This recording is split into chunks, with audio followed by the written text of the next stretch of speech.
So the college entrance results just dropped, and what's my first move? I dump my gorgeous school belle girlfriend and block her on everything like she's a persistent telemarketer. No, we didn't have a screaming match, and no, there wasn't a secret lover in the closet.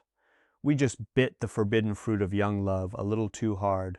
Turns out she's a literal heiress, and me?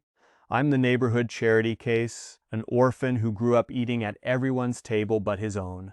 Talk about a cliché social gap.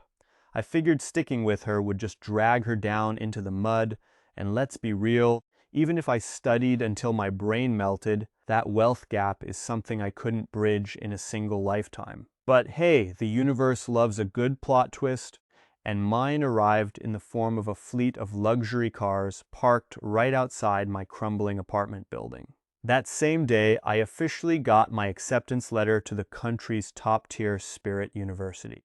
Most kids would be doing backflips, but I was feeling about as cheerful as a funeral director. Breaking up with your first love hurts, period. My neighbors were all over me with congratulations, which helped a tiny bit, but then lunchtime rolled around.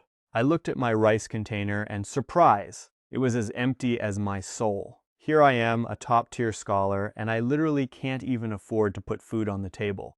After staring into the void for a bit, I grabbed my keys and headed out. I needed to hit the ATM and then hustle over to the construction site by 1 o'clock to move bricks, because apparently, future legend status doesn't pay for takeout. My one and only bank account had about $110,000 saved up, a mix of my life savings, school scholarships, and some generous donations from the community.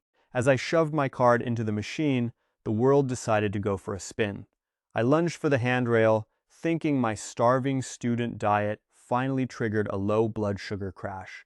I figured I just needed a second to breathe, but then my brain started doing something completely unexplainable. I was just standing at the ATM when this voice in my head, or maybe the machine, who knows, starts blabbering about spending $200,000 to activate some godly Tycoon system. Yeah, right. Nice try, universe. I just shook my head, thinking scammers these days are getting bolder than a villain in a filler episode. Are they seriously rigging the cash machines now? I grabbed my $200, snatched my card, and walked away clutching my only prize, a bag of sad, lonely noodles for dinner. On my way back, a neighbor yells out, "Hey Fang Yuan, there is a massive crowd at your place. Even your old high school teacher is there." Great. I picked up the pace, thinking, look, I do not have any relatives. If there are fancy cars and a mob, it is probably a charity handout, or the government finally realized my bank account is a national tragedy. I rounded the corner and hid behind a tree like a budget ninja to scope it out. Wow, okay, they were not kidding. Dudes in suits everywhere and 3 stretched out luxury vans that definitely cost more than my entire existence. I took a deep breath, gripped my noodle bag like a holy relic, and tried to walk through the crowd like I was invisible. But my teacher spotted me and grabbed my arm immediately.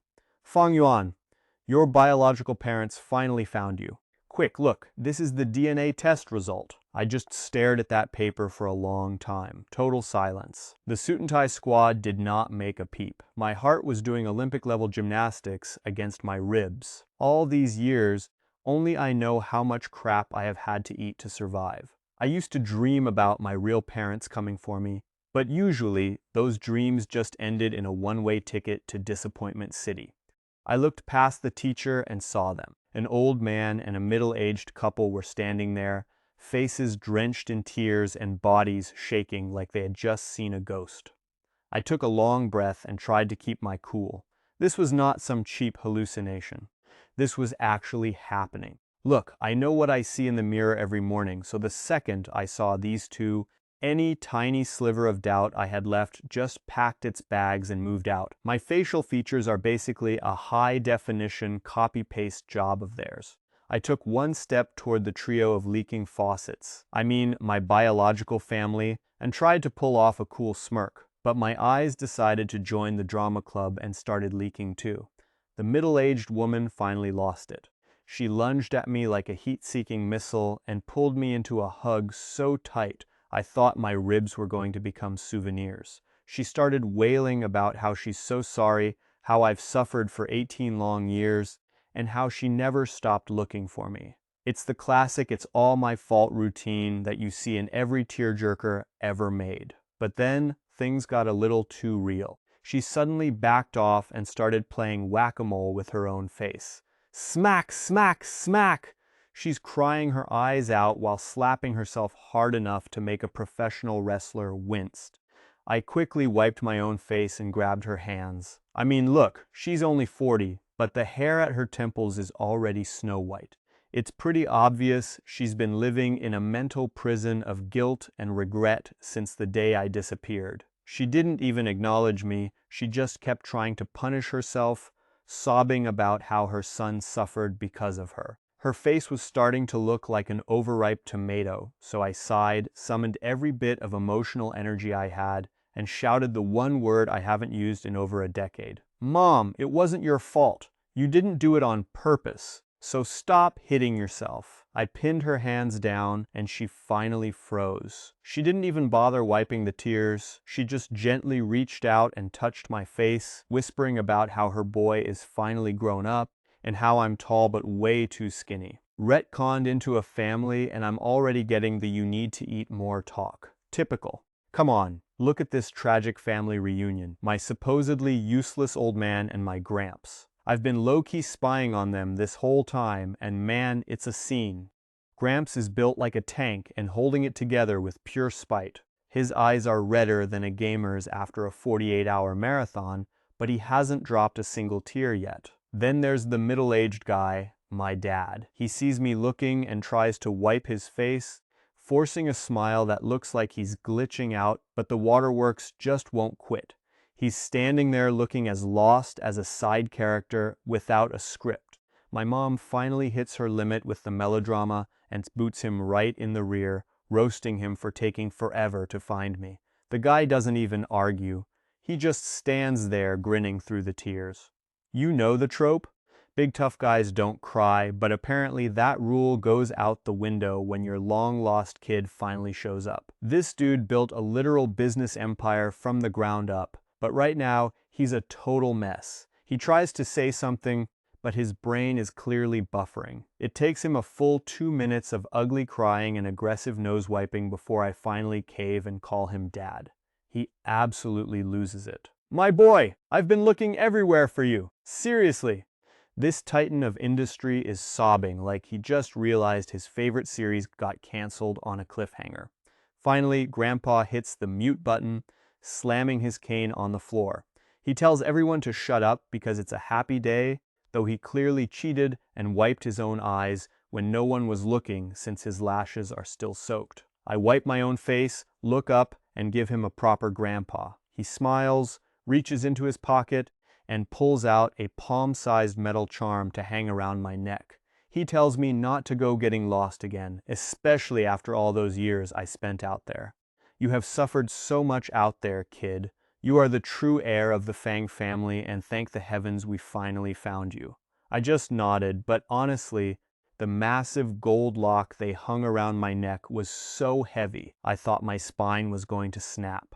I decided to play the part of the filial grandson and asked if they were hungry. I told them I would cook something and that my mom had to try my cooking. I held up my $4 bag of noodles, which was just enough for the 4 of us. The army of bodyguards outside? Yeah, they are definitely not getting an invite to this dinner party. As soon as we stepped inside, my mother slammed the door shut on the help. Once we were in, reality hit me. I had just invited a bunch of rich people to dinner, but I had no idea if they could even stomach my lifestyle. I asked if garlic noodles were okay, just to test the waters. Before my mom could say a word, the old man barked that they would eat whatever I ate.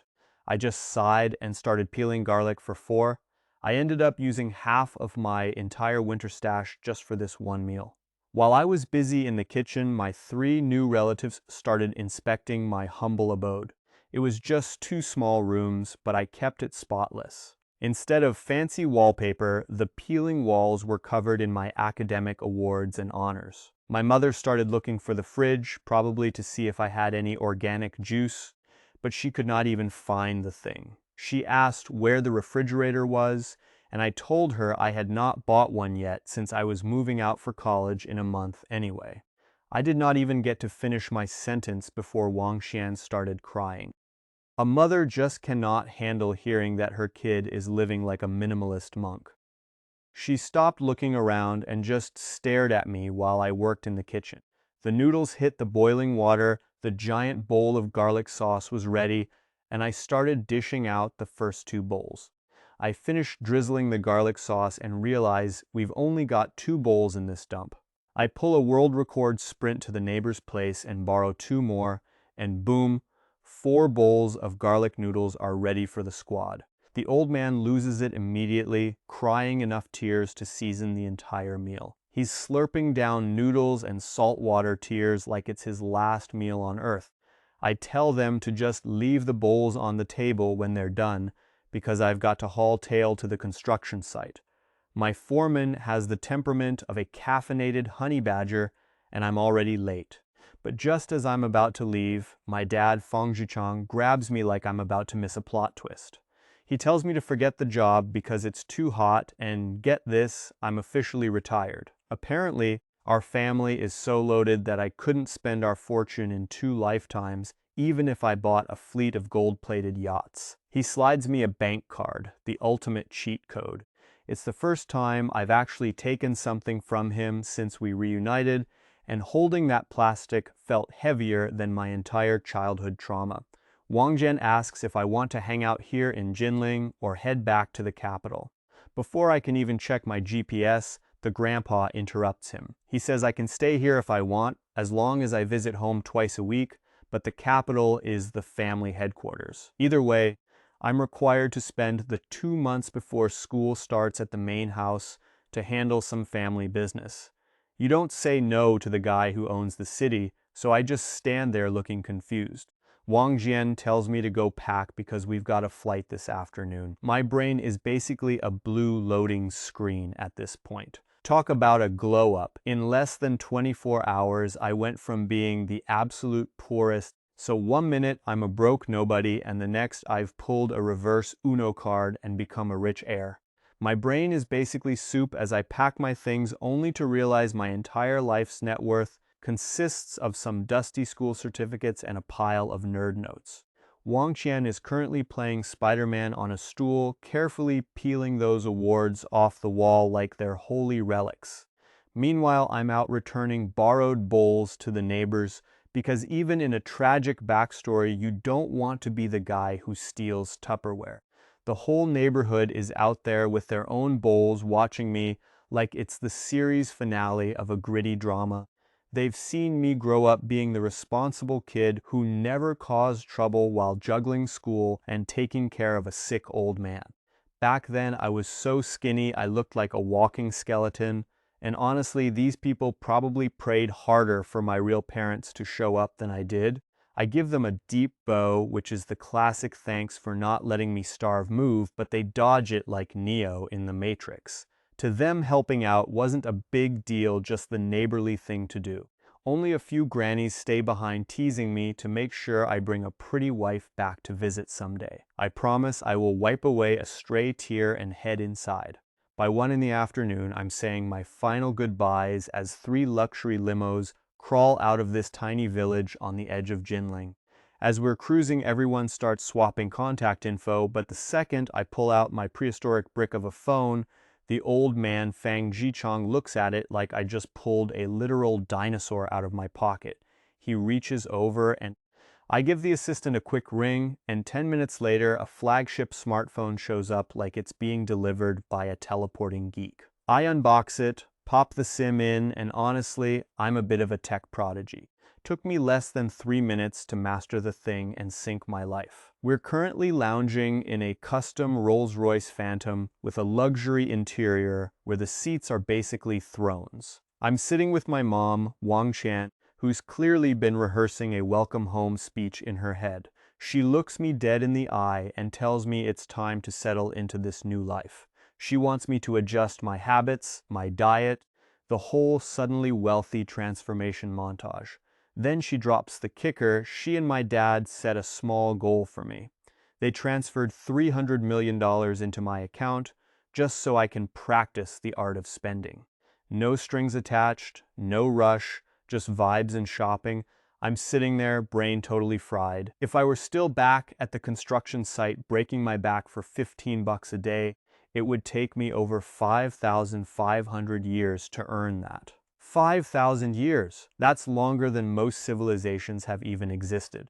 I'd have to be working since the literal Stone Age without a single lunch break to see that kind of bank. I actually had to ask them, are you guys positive I'm actually your son? Because if this is a mistake, my heart can't take the refund. They all just laughed at my existential crisis, and my dad, Fang Yuan, handed me a folder that basically confirmed the DNA doesn't lie.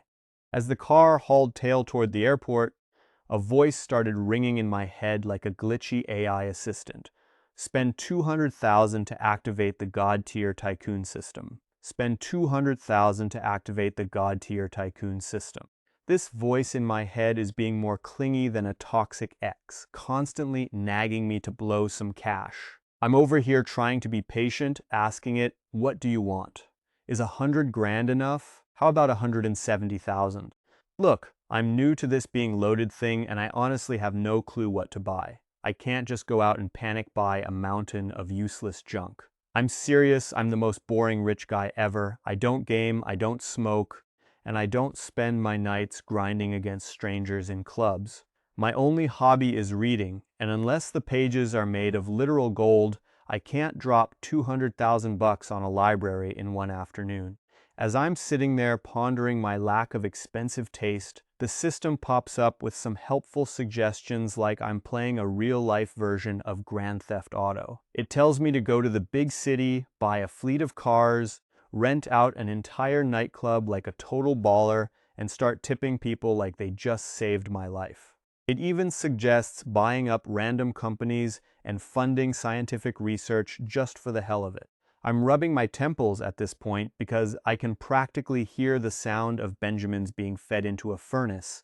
But hey, life just handed me a fresh deck of cards and a massive reset button. I guess it's time to stop living like a monk and start figuring out how to actually enjoy myself. No more ramen noodle nights for this guy. I link my phone to that black card Fang Yuan handed over.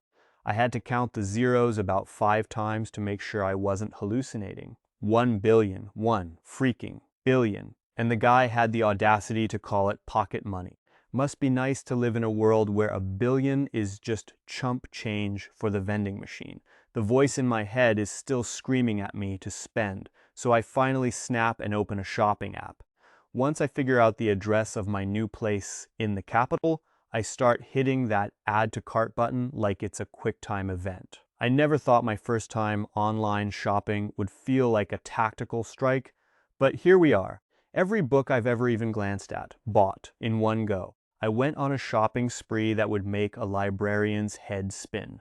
From Plato's Republic to the classic of Mountains and Seas, and even some Being and Nothingness. I was basically buying every book that makes you look like a deep intellectual until my brain literally ran out of titles. I actually laughed out loud. Humanity should always respect knowledge. Sure, but I was just excited to finally fill my head with something other than where my next meal was coming from. The problem? Even with 200 books, I barely made a dent in my $30,000 spending goal. I was staring at the shopping site, eyes bulging, until I finally bit the bullet and dropped over $22,000 on an Audemars Piguet Royal Oak. My breath hitched. Let's be real, back in the day, even if I sold my soul and a kidney, I wouldn't have fetched 20 grand.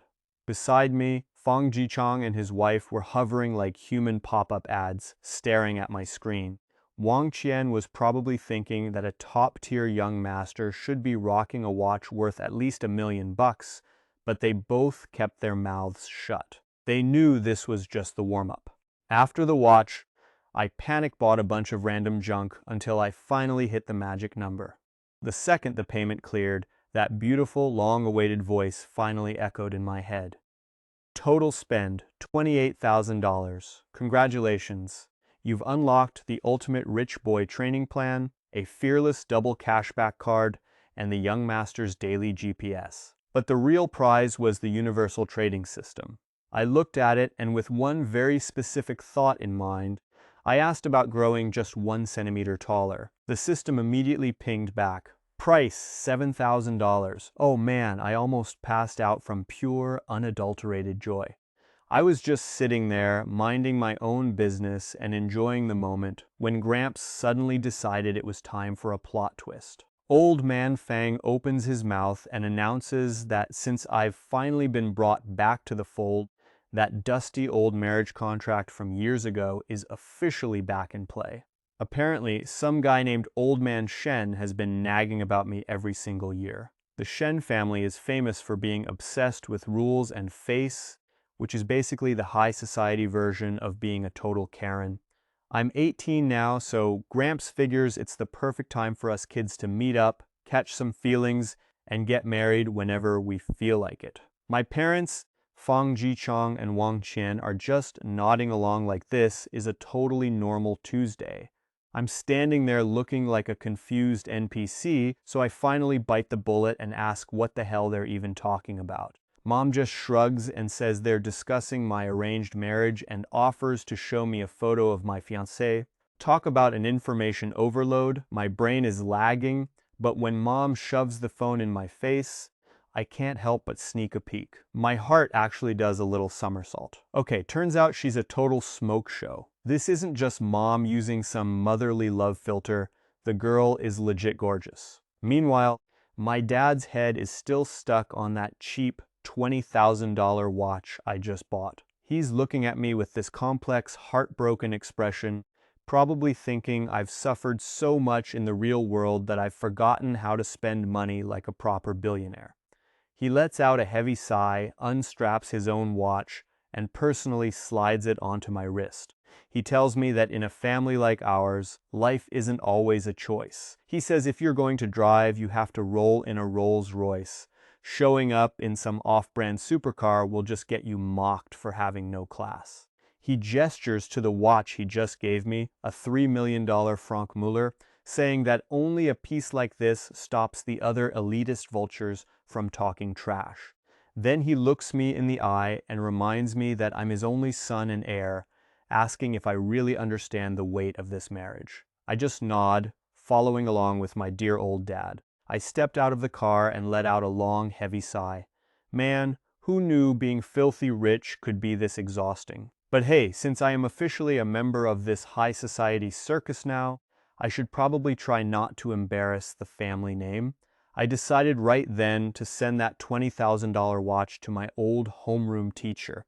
He was actually decent to me back when I was just a penniless orphan, so consider it a little thank you gift. Value aside, it is the thought that counts, right? He was a good man. Armed with my father's watch, I stepped onto a plane for the first time in my life. And of course, because my life is now a top-tier Manhua, my first flying experience just had to be on a luxury private jet. Great, now my perception of travel is permanently ruined. We humans always judge the world based on what we have, and since this is my new normal, I am probably going to assume everyone travels like a literal king. Being born into a mega wealthy family means you occasionally lose touch with how the ordinary world actually works. The flight attendants were suspiciously beautiful and attentive, probably a little gift from the family, and they brought out several sets of high-end designer clothes packaged in actual gold gift boxes. This was my first time wearing anything this fancy. The fabric was top tier, the style was immaculate, and even the shoes screamed, "I am better than you." I know exactly what is waiting for me back in the capital. Every elite snob and billionaire socialite is going to be lining up to get a look at the long-lost heir. I am essentially the walking, talking future of the Fang family, which means a massive, soul-sucking networking gala is definitely in my near future. After a quick glow-up, I have to admit, these new threads fit perfectly. Sure, I look a little lean, but I have got that sun-kissed, steely-eyed protagonist energy. Honestly, vibe is a weird science. The moment I felt that black card in my pocket with a $140 million limit, my aura shifted from broke college kid to I own the sidewalk you are walking on. I cannot really explain the change, but as I lean back into the cabin's sofa, the sunlight from the window, the sunlight hitting my face is the ultimate wake-up call that I'm definitely not that tragic orphan kid from the prologue anymore. As the flight attendant leans over to offer me gourmet snacks with a bow so deep she's practically folding in half, any leftover poor boy insecurities I had just evaporate. Seriously, the gap between being a nobody and a VIP is thinner than a plot shield when you've finally got money in the bank.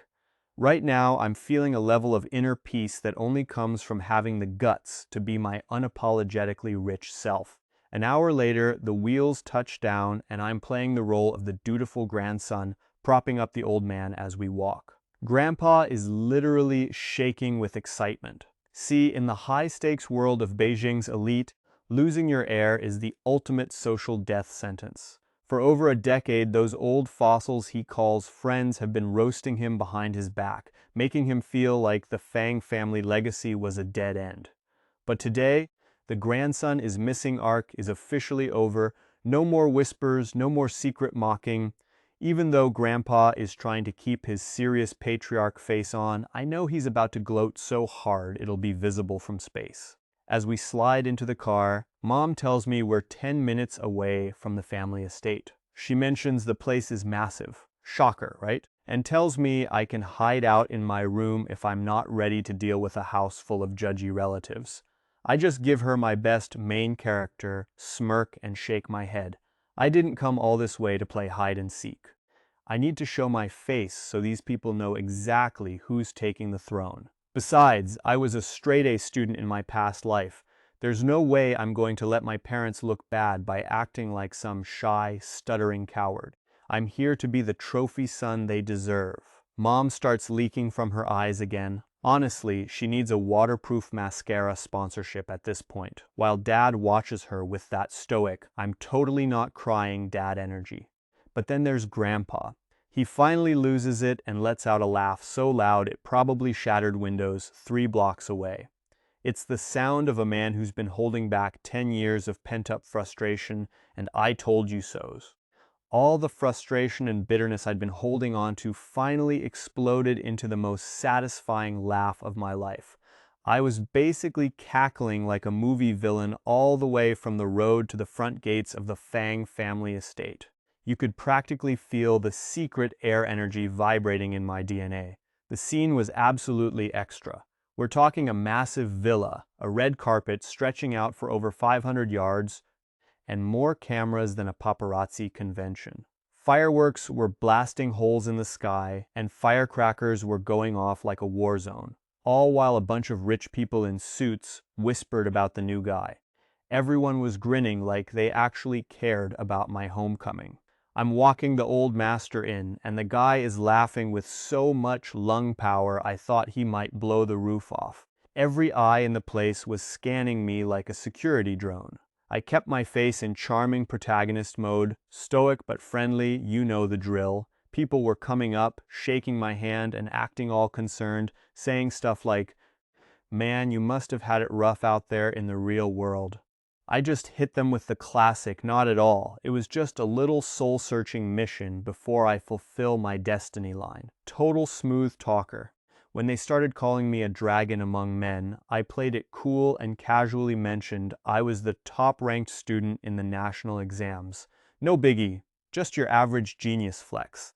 We were about halfway through this marathon of a red carpet when Grandpa leaned over and whispered that I shouldn't bother talking to the small fry on the outskirts. Apparently, their social credit scores weren't high enough to get a reply from me. I just kept smiling and moving forward because if you're going to be a legend, you might as well have a flawless reputation. Look, real reputation isn't about your bros high-fiving you. It's about making sure the people who hate your guts have absolutely nothing bad to say. Grandpa stops laughing for a second, gives me the side eye, and then goes right back to cackling like a maniac. As we walk, I spot a bunch of my so-called peers. You know the type. Rich kids with eyes so sharp they could cut glass and expressions that scream, "I am the main character and you are just an extra." They are technically smiling, but their arrogant stares are basically a neon sign saying they think I am beneath them.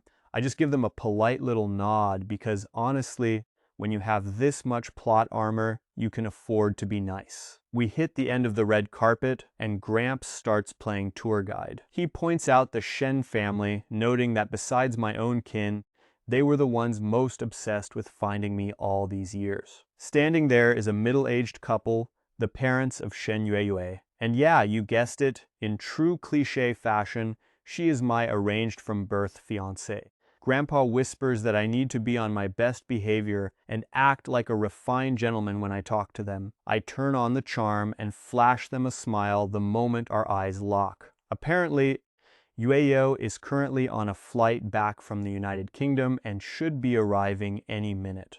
Gramps starts the speech about how we are both old enough now to start building a connection, and apparently, as soon as she heard I was alive yesterday, she booked the first flight home. Seeing me in the flesh, Yueyu's parents look like they just dodged a massive bullet. Their biggest fear was that I had grown up to be some uncultured, spineless loser with the personality of a wet napkin. I mean, who wants their daughter marrying the typical useless trash protagonist? But since I am currently radiating peak charisma and actually have some manners, they are nodding along like they just won the lottery. I lead the future in-laws into the manor, and man, this place is dripping with I have more money than God vibes. Everything is over-the-top luxury. Even the plants look like they cost more than a kidney, and I have never seen half of them in a biology textbook.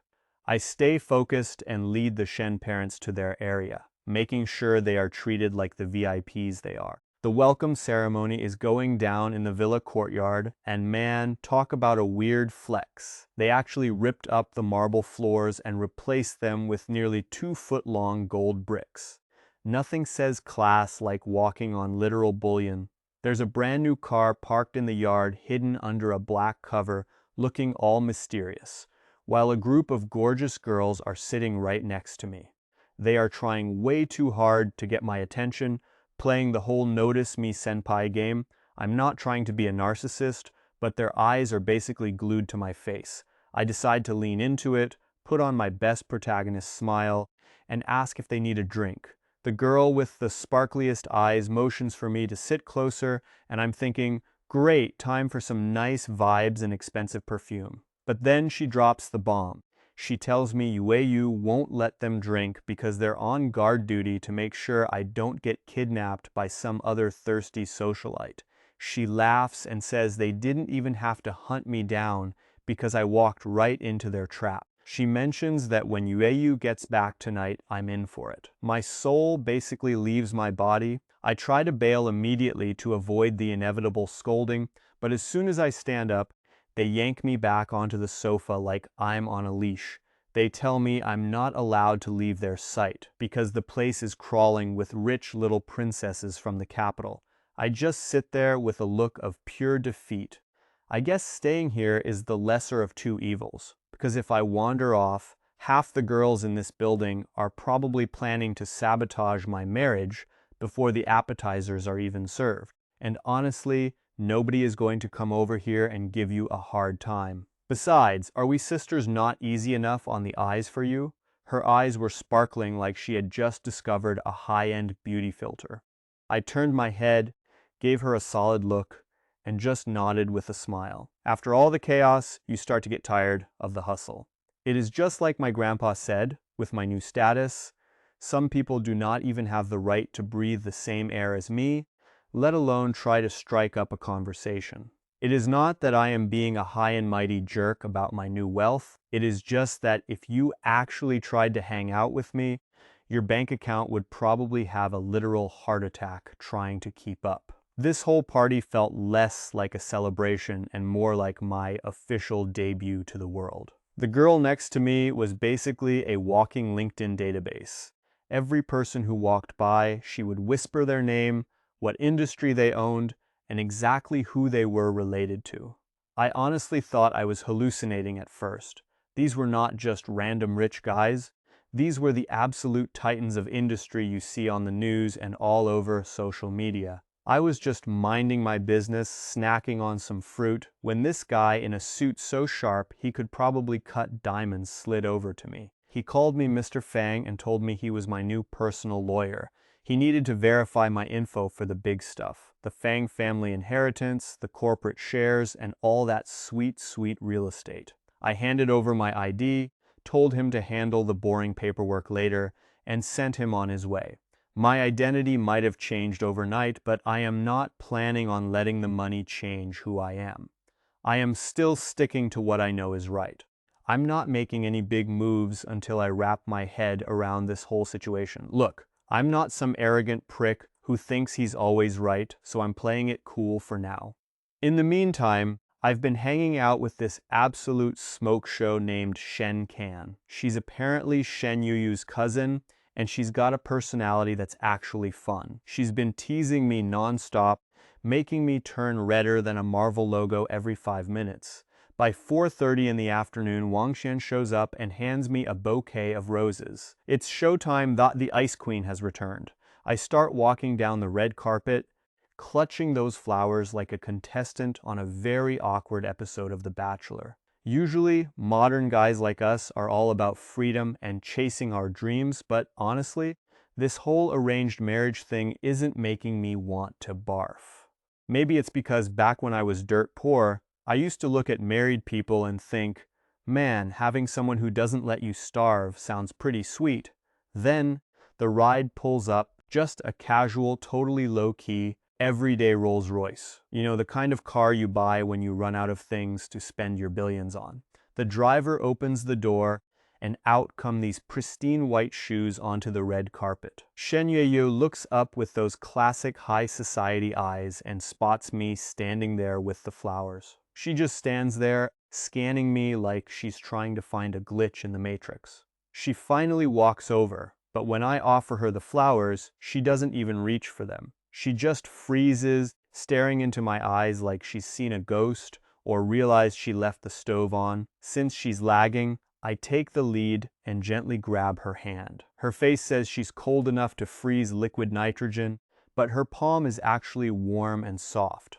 We haven't even walked 5 steps before she hits me with that voice that sounds like a premium mountain spring. She tells me that the second she got off the plane, she called my high school homeroom teacher. Yeah, she did a full-blown background check on my brains, my character, and whether I'm a total loser or not. The teacher apparently told her I was a top-tier student with a work ethic that would make a robot jealous. She stops for a second, giving me a look that says she's trying to match the legend with the guy standing in front of her. She keeps going, telling me she wants us to vibe in a way where we both level up together. It's a pretty polite, almost wholesome way of saying she's actually down for this whole arranged marriage deal as long as it's a mutual power-up. Honestly, I'm not about to start a who's the smartest debate with a Cambridge grad. She's high tier, and in this world, a degree like that is basically a legendary item.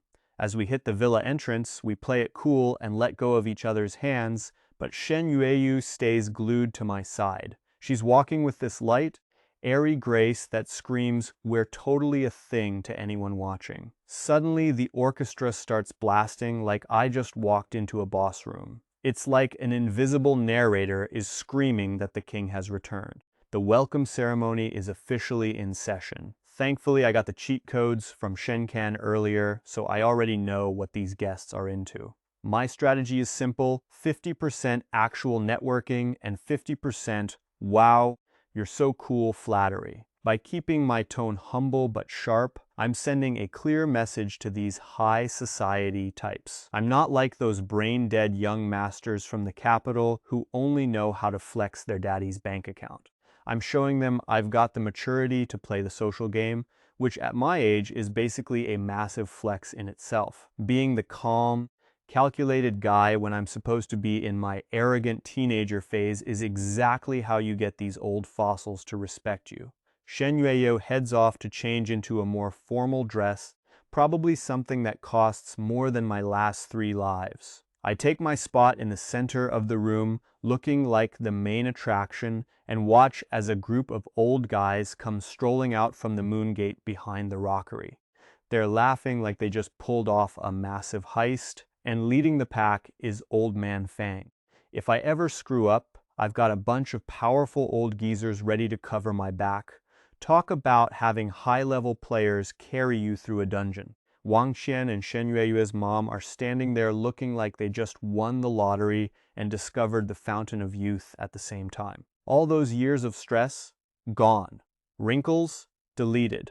And of course, they're casually standing on a floor made of pure gold, because walking on regular wood is for side characters. My head is spinning, but luckily, there's no fixed program, so I don't have to give some long, tear-jerking speech that would make a Hallmark movie look subtle. All I have to do is stand here and try not to look like a peasant while the butler reads out the loot list. Uncle Wang Zhonglei kicks things off with a Ferrari Enzo. Auntie says hold my drink and gifts a Bugatti Veyron GT. Welcome home, Yuner. Aunt Fang Ming tosses a luxury villa in the city's prime district into the pile. Then the Zhang family sends $500,000 and the Wang family hits us with over $1 million. My scalp is literally tingling. I thought I was cool, but apparently my budget-conscious brain can't handle this level of wealth. Every word the butler speaks sounds like the sweet sound of a cash register punching me in the soul. Finally, the big finale. The butler announces that my fiancée Shen Yueye is gifting me a whole private jet. The crowd gives a polite cheer, because I guess a plane is just a stocking stuffer in this neighborhood. I look over and see Yueyu has swapped into a long dress, her collarbones looking absolutely radiant. I managed to shake off the shock and crack a few witty jokes for the crowd. Honestly, having this many people show up just to see me come home, it actually feels kind of warm and fuzzy. Today, the Fang family estate is officially glowing with the scent of extreme wealth. I stand up and give the crowd the usual spiel about how we're all going to reach the top together, but for a second, you could hear a pin drop. Nobody dares to even crack a smile or clap until they check with the real bosses. Everyone turns their heads in sync to look at Grandpa Fang and Fang Zhichang. Once those two give me the literal thumbs up, the room erupts like I just announced free healthcare. This is the best news these guys have heard in a decade. See, for the last 15 years, the Fang family has been gatekeeping the local business empire like a bunch of greedy dragons. Unless you were the Shen family, you didn't even get the leftovers. Everyone else got treated with the kind of cold indifference usually reserved for an ex-girlfriend. But now, these guests are looking at me like I'm a literal saint. I'm standing there rubbing my nose, wondering if I accidentally promised them a kidney or something. The guy closest to me is vibrating so hard with excitement I thought he was having a medical emergency. Seriously, they're more hype than I am, looking at me like I'm their long-lost biological father who just showed up with a winning lottery ticket. I guess I really haven't seen enough of the world if a basic social grace gets this kind of reaction. Even the brand new car sitting in the middle of the room under a fancy cover is being totally ignored. Fang Zhichang doesn't want to deal with the drama of a big reveal because he's lazy, so he just tosses me the keys. It looks like a Rolls-Royce Cullinan, but I'm not trying to look like a total noob, so I stay cool until Shen Yueyue gives me a subtle nod to confirm it. Finally, I can stop sweating. After hearing my aunt and uncle bragging about gifting me some off-brand junk cars I've never even heard of, I was genuinely worried I'd be driving home in something that required a AAA membership just to start the engine. So I was worried about my future commute, but luckily, dear old dad came through with the ultimate please love me gift, a brand new Rolls-Royce. Seriously, who needs a personality when you've got a spirit of ecstasy on your hood? As the sun started to dip, the hangers-on finally cleared out, leaving the manor actually quiet for once. We were all chilling in the back garden pavilion, my parents, grandpa, the Shen elders, and of course, Shen Yueyu. She was sitting right next to me, giving off that classic beautiful ice block vibe that every Manhua artist is obsessed with. Then comes the heavy talk, the inheritance. Grandpa basically told me the family empire is mine, but I get a 20-year get-out-of-jail-free card to go play around before I have to come back and run the show, including the Shen family's assets. Talk about a golden cage. Grandpa gave me the look, signaling me to get off my butt and pour some tea for the in-laws while they pivoted to my favorite topic, marriage. They were basically saying, hey, get married whenever, as long as you start popping out heirs ASAP. Because apparently my primary function is being a biological printer for the family line. Since I got accepted into a university down south, the plan is to expand the Fang family business that way. Efficiency, right? Then they turn to Yue. Grandpa's not a fan of the whole studying abroad thing. He thinks the Western lifestyle is overrated and wants her back here to keep an eye on me. He already bought a villa for her in Jinling to make the transition easier. But then he dropped the tactical nuke. He mentioned that my old high school teacher snitched about me hanging out with another girl back in the day. He looked me dead in the eye and said, I need to come clean with Yue, because in this family, she's the only one walking down that aisle. Everything else was fine, but that last line? Yeah, that's where I started sweating. I had some words I needed to say. I scrambled to look into Shen Yueyu's eyes, but they were as calm as a frozen lake in midwinter. I forced myself to chill out. I guess that's just life in the upper crust. It's all about rules I haven't learned yet. But just as I'm letting out a sigh of relief, my waist gets hit with a pinch so sharp I thought she was trying to take a sample of my DNA. I glance over and she's still got that same blank, I'm too rich for feelings expression. As night falls, the family banquet inside the villa is heating up. The adults are doing the typical rich person thing, sipping tea and talking shop, while Wang Qian starts nagging me to take Yue for a walk in the garden to connect. The garden is freaking huge, filled with roses that look way too dramatic under the golden glow of the sunset and the streetlights. She looks at me and says I should stay out of the sun because I'm getting too tan. I just nod. Yeah.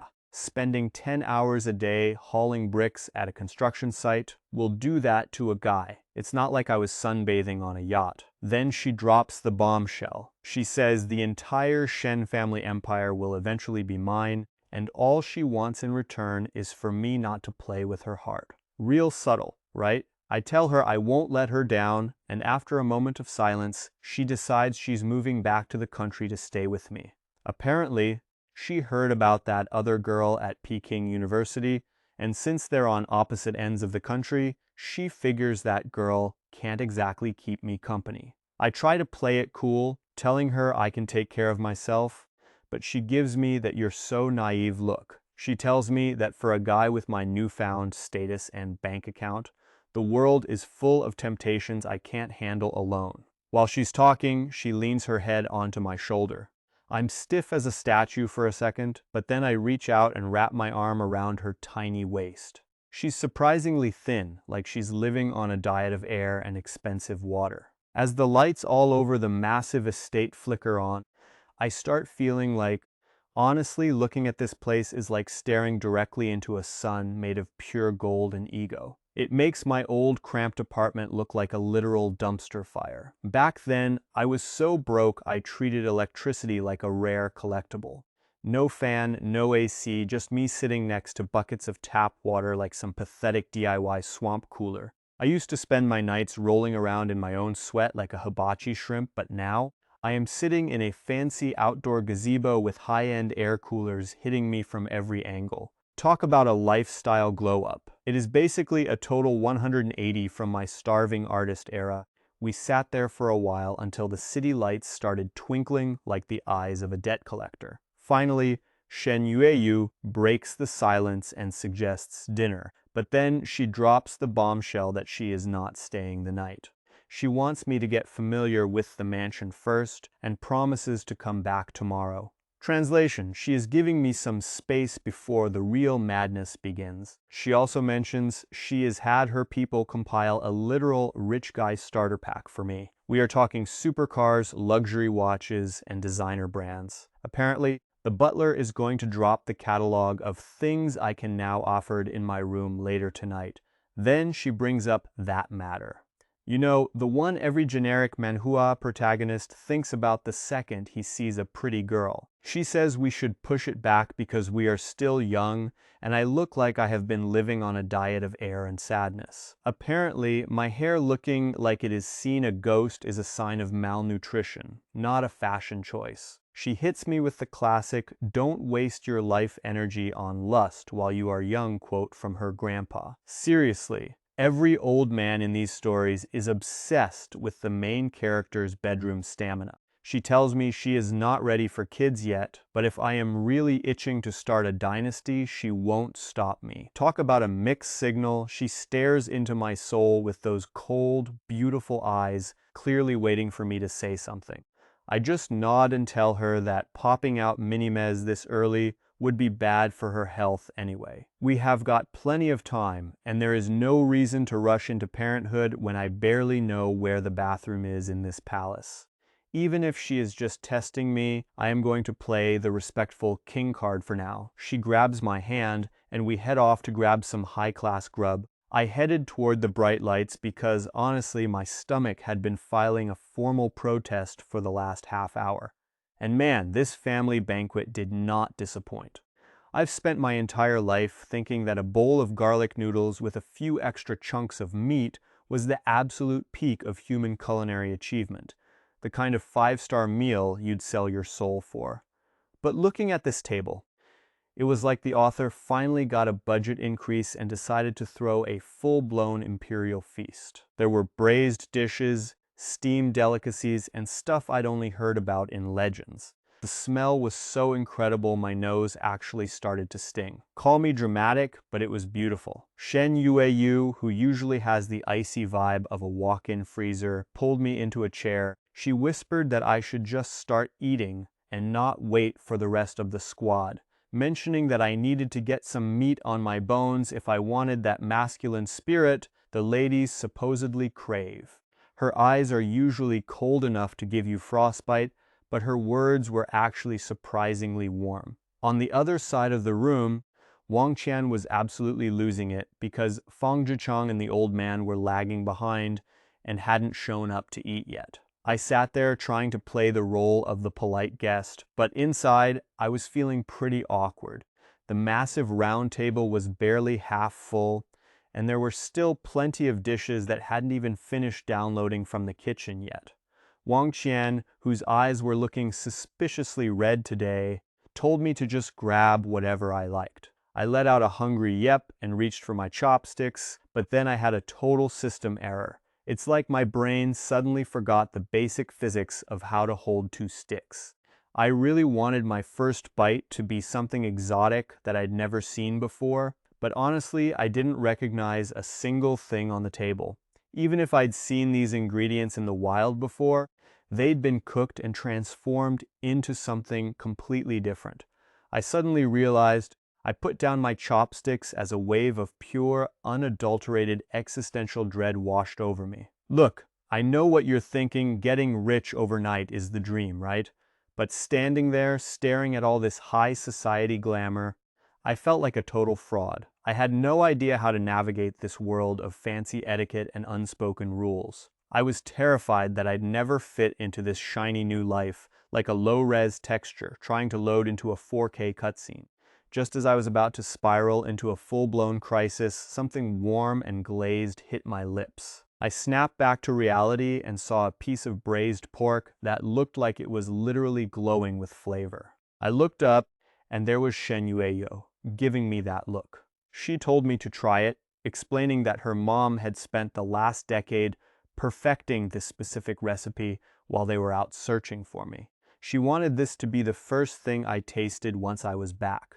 The message was clear. It didn't matter if I was a total mess or a refined gentleman, my family was always going to have my back. I should just be myself. I looked at her, then at my mom, and honestly, the emotional dam was about to break. I shoved that pork into my mouth as fast as I could to hide the fact that my nose was stinging and my throat was tightening up. I had to fight back the urge to ugly cry right there at the table, eyes squeezed shut while I chewed. I haven't exactly been a connoisseur of high-end cuisine over the last few years, but I could tell this hit different.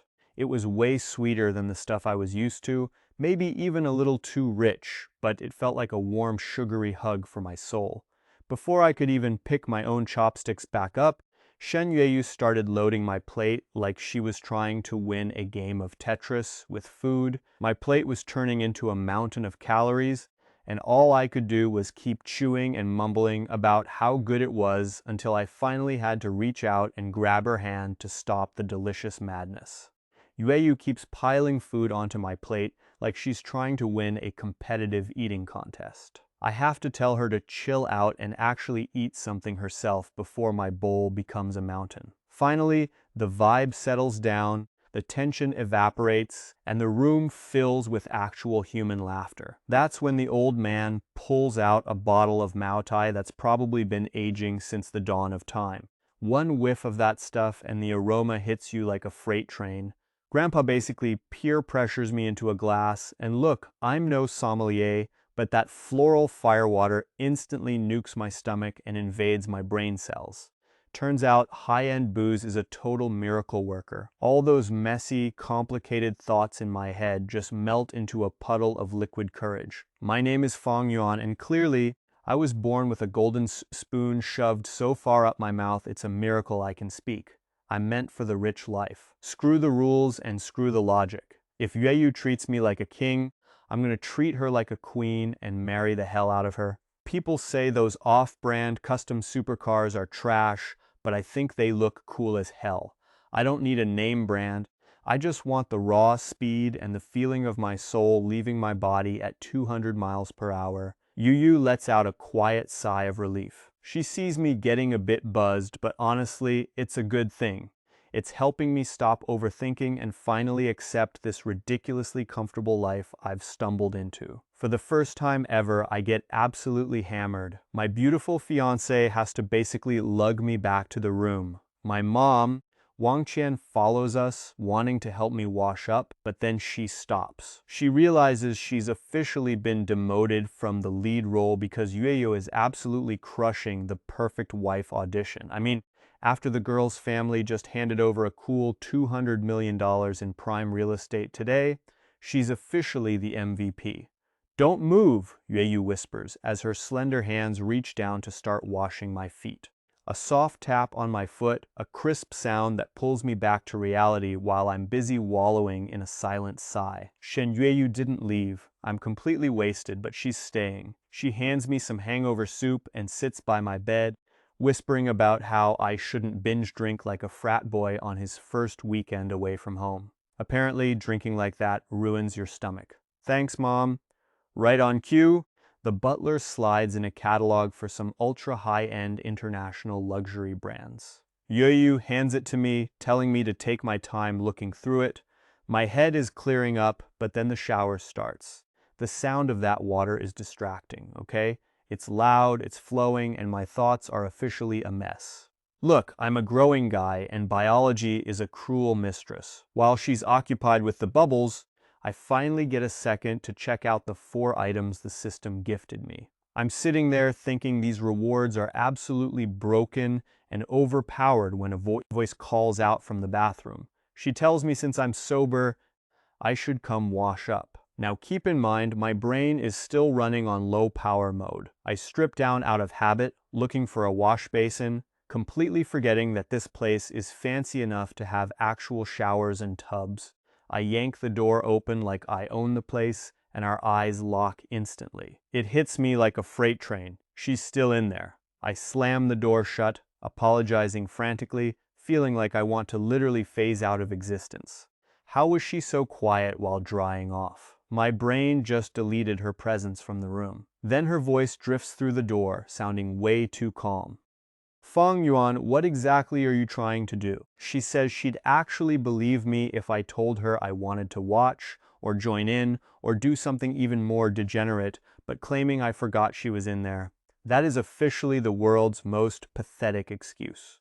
What do you mean you forgot? The sheer confusion and shock in his voice was so thick you could cut it with a knife. Before I could even process my own panic, Shen Yueyu strolls in wearing a bathrobe while I'm standing there in my full, uncensored glory. Seriously, where are the pixelated blur effects when you actually need them? She catches a glimpse, squints like she's judging a low-budget movie, and then literally boots me into the bathroom.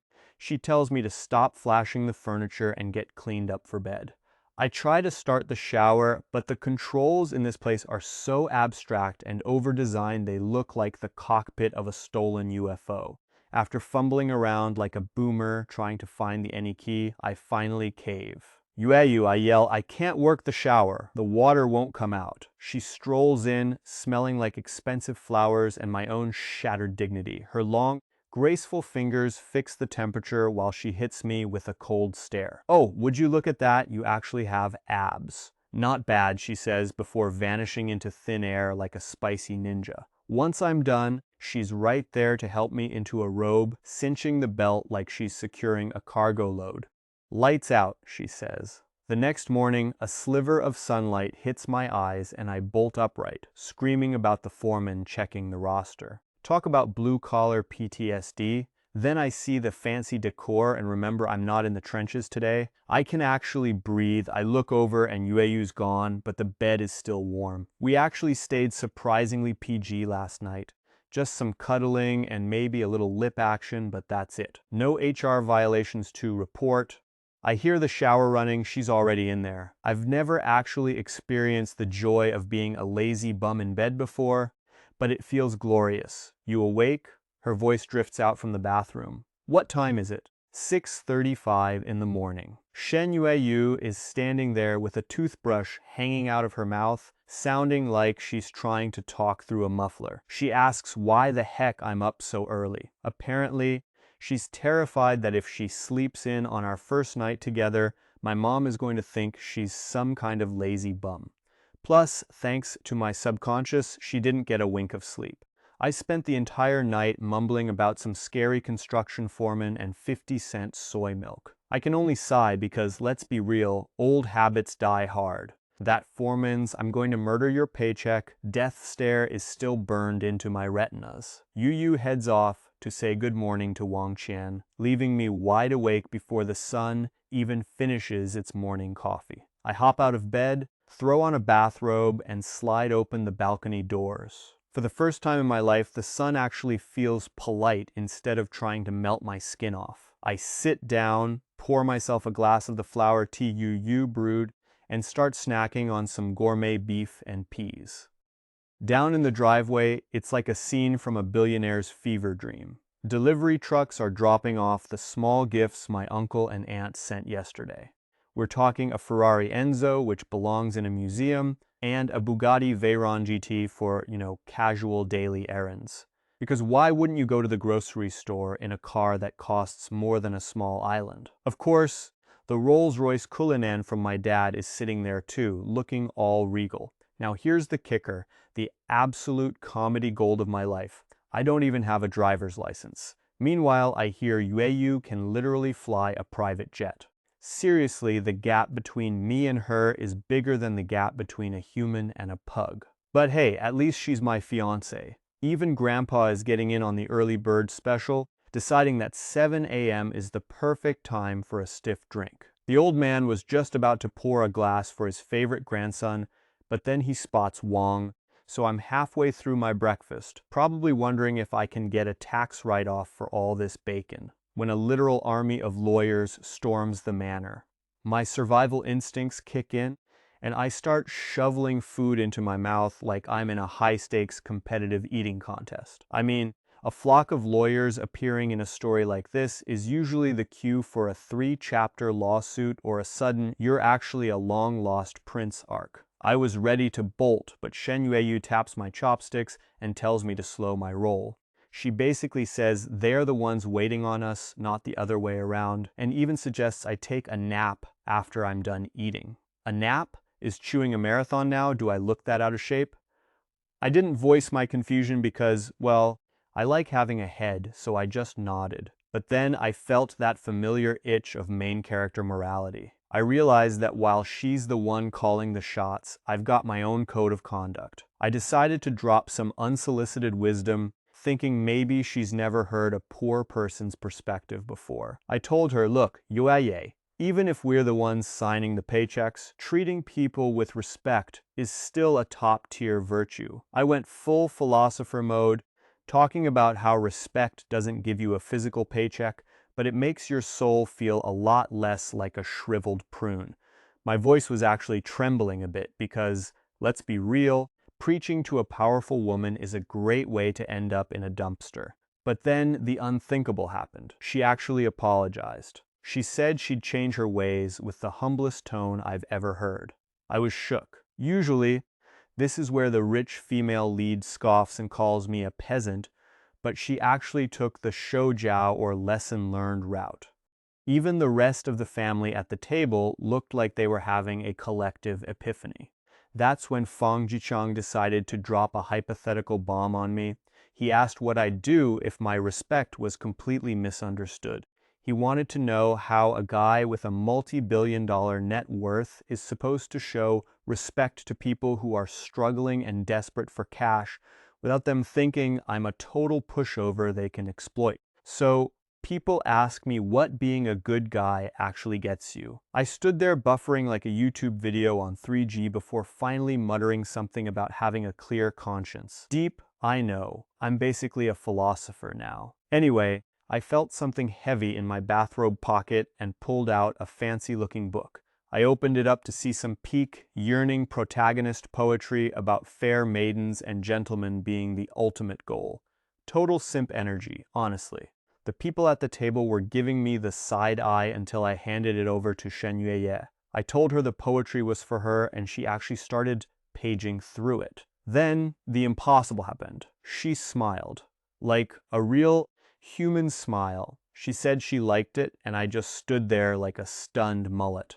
But of course, the universe wasn't going to let me enjoy that for long. She immediately flipped the Ice Queen switch back on and hid the grin, then nudged my leg with her toe to ask what I was staring at. Look, if she's gonna be a tsundere, she could at least be consistent. After breakfast, it was time for the main event, the lawyers. I knew the inheritance was a big deal, but when I saw the actual number on the document, 600 billion, my brain straight up stopped working. That's not an inheritance, that's a buy your own country fund. I'm starting to think I'm on a hidden camera prank show, and the punchline is me having a total mental breakdown. I tried to keep my hand from shaking, grabbed the pen, and signed my name like I actually knew what I was doing. Now it's just waiting on Fang Yuan and the old man to give it the final look over, because even in a family this rich, 600 billion is slightly more than just pocket change. So now the entire weight of the future is resting squarely on my shoulders. Fantastic. I limped out of the lawyer's lounge looking like I'd just seen the bill for a failed liver transplant, my mouth hanging open in a silent, pathetic scream. When I ran into Shen Yueye, I couldn't even find the words to complain. She just pointed out the window, and holy plot convenience, the driveway was packed with enough supercars to make a Fast and Furious movie look like a used Honda dealership. Apparently, the elite trust fund babies of the capital were here to drag me out for some quality time. Small problem though, I don't actually know how to drive. Shen Yueye, being the practical genius she is, told me to just grab one of the family drivers. Imagine having so much money you hire a chauffeur for your two-seater Bugatti while you sit in the passenger seat like a glorified toddler. Total power move. She told me to be home early and mentioned she's crashing at my place for a few days. Relax, guys, it's not that kind of story. Yet, I tracked down the butler and the man didn't even blink. 5 minutes later, I'm hitting the streets in a Bugatti with a professional driver at the helm. Suddenly, my phone starts vibrating like a cheap motel bed. I've been dragged into an exclusive group chat for the city's top-tier playboys. The messages started flying in instantly. Hey, big boss, drop a red envelope. Yeah, it's our first time meeting the legend. Show us some love. A man of your status can't leave us hanging without a little celebration. My driver had already filled me in. Since my family basically owns the city, I'm the grand young master of this little circus. These kids are all from business dynasties. Living that high-profile life, I'm still trying to wrap my brain around. Staring at the chat, I felt like a caveman trying to understand a touchscreen. I figured I should probably do something to fit in, so I sent a digital cash gift to the 13 people in the group. Total amount? $50. Yeah, you heard me. 50. 3 seconds later, the chat absolutely exploded. People were losing their minds. Someone screamed, 66.6. A total of $50? I just snatched a grand total of 1 cent. I have literally never seen a gift this small in my entire life. The sarcasm was thicker than the plot armor in a cheap cultivation novel. As expected of the young master, truly a legendary move that catches us off guard.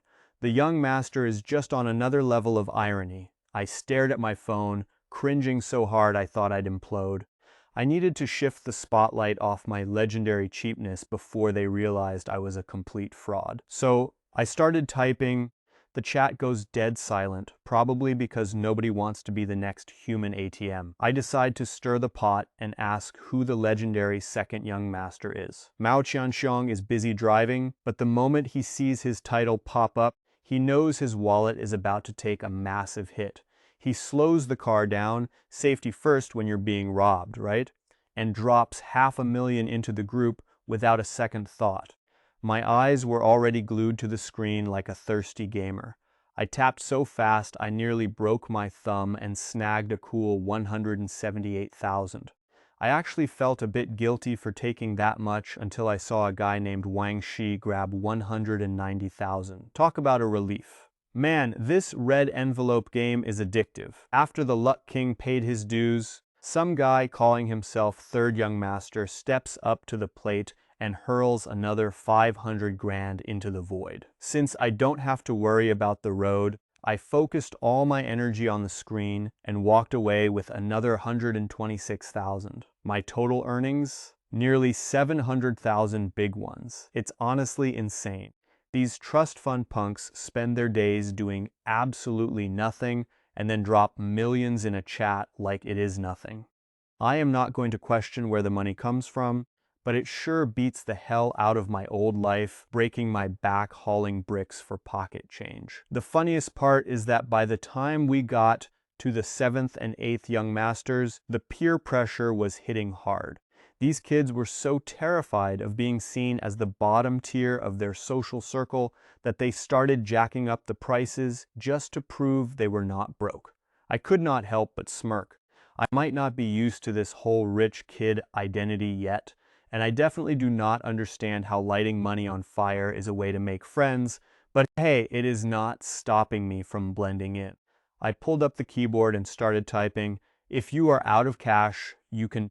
Some total hypocrite dropped the line, "Don't worry about the money, we're just here for a good time." Yeah, right.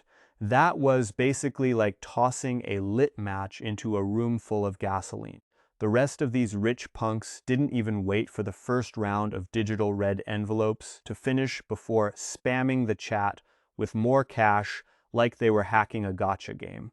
Honestly, my grin was reaching my ears at this point. We're talking over $1 million in total. Is there anything more refreshing than the sweet, sweet taste of getting rich for doing absolutely nothing? I really thought I'd be the weird outcast in this group of trust fund babies, but it turns out money is the ultimate social lubricant. Or at least it was until they told me where we were going. Frisbee. Seriously? In my world, Frisbee is a sport involving a golden retriever and a park.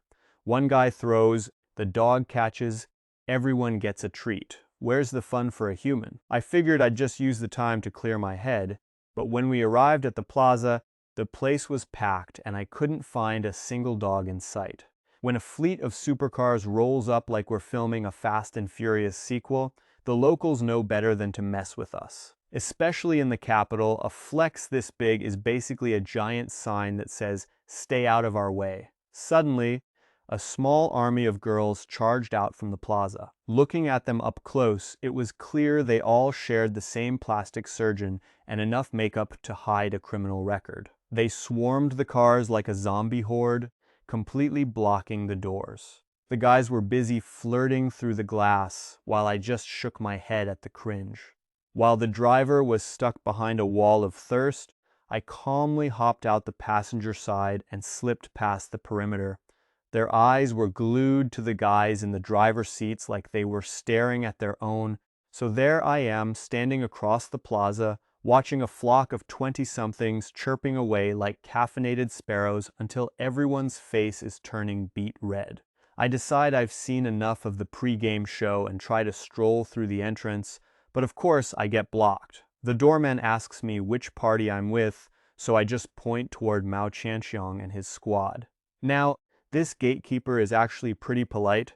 He can tell my clothes are high-end luxury pieces that probably cost more than his organs, but he gives me the soft-spoken, "Sir, Mr. Mao's group is the highest tier we have. If you want in, I'm gonna need to verify your assets." I'm standing there thinking, what kind of gold-plated frisbee club is this? I step to the side to see how the kids handle it, mostly because I'm genuinely worried that if I pull out my phone and show him a balance of 2.4 billion, he'll think it's a fake screenshot and call the cops for fraud. I'm not looking for trouble, but at this point, I'm actually dying to know what kind of elite sport requires a bank statement just to walk through the door. Finally, Mao and the boys snap out of their surrounded by beautiful women trance and realize they forgot their VIP guest. Little Mao literally shoves a couple of girls out of his line of sight to find me, and his heart probably stops when he sees me stuck outside like a stray dog. The doorman had no idea he was messing with the biggest player in the capital. Mao starts screaming from across the plaza, yelling at the guy, asking if he's blind. He goes, "You might not recognize my big bro, but you don't recognize me either. I was literally here yesterday. Is my face not worth a dime anymore?" I see him charging over like a heat-seeking missile, and I try to tell him he's overreacting, but I'm too late. The kid decides that if his face can't get his boss through the door, his face is useless. He starts absolutely unloading on himself, slapping his own cheek so hard the doorman starts stumbling back in pure confusion, and even I'm left standing there watching the madness unfold. I had to jump in and grab his hand before he slapped himself into a coma. Seriously, does he need to try this hard to be my bestie? The doorman was standing there with his jaw on the floor, probably wondering if he accidentally joined a cult. Then, one of the so-called smart guys in the group steps up to play the hype man. He starts announcing that I am the biggest young master in the capital, the legendary Heir from the news yesterday. I just stood there, covering my face in shame. This introduction is so cringe, it is practically a war crime. Hearing him call me young master gave me more goosebumps than a haunted basement. I forced a quick smile, then immediately shut it down, telling everyone we should just get inside already. The place was actually pretty fancy, but we did not stop to admire the decor. We kept pushing toward the very back, crossing some glass floors until we hit the inner courtyard. It was huge, featuring a massive lawn and fancy minimalist chairs. But the real main event was the group of girls inside, giggling like they were in a shampoo commercial. Suddenly, the bouncer stops the whole squad. Apparently, this is a pay-to-play zone, and you need at least 50 million in assets to enter. Mao and the guys gave me a knowing nod, telling me this was the elite tier where the girls are expert hosts who know how to serve. He gave me this look that made my skin crawl. Seriously, am I in a high-end club or a historical brothel? I decided to play the part and showed the manager my phone screen. This guy in black glasses started counting my zeros, squinting like he was trying to solve a math problem. His face went from okay to holy crap in 3 seconds. He thought he saw 240 million, but then it hit him. Nope, that is 2.4 billion. The manager looked up in a complete panic, his eyes locking right onto my deep, soulful gaze. The manager gave me a look that screamed, "I have bodies in my basement," so I gave him a serious nod to let him know his secrets were safe with me. As I turned to leave, he leaned in and whispered that from now on, my tabs are permanently deleted. Honestly, I love a good bribe.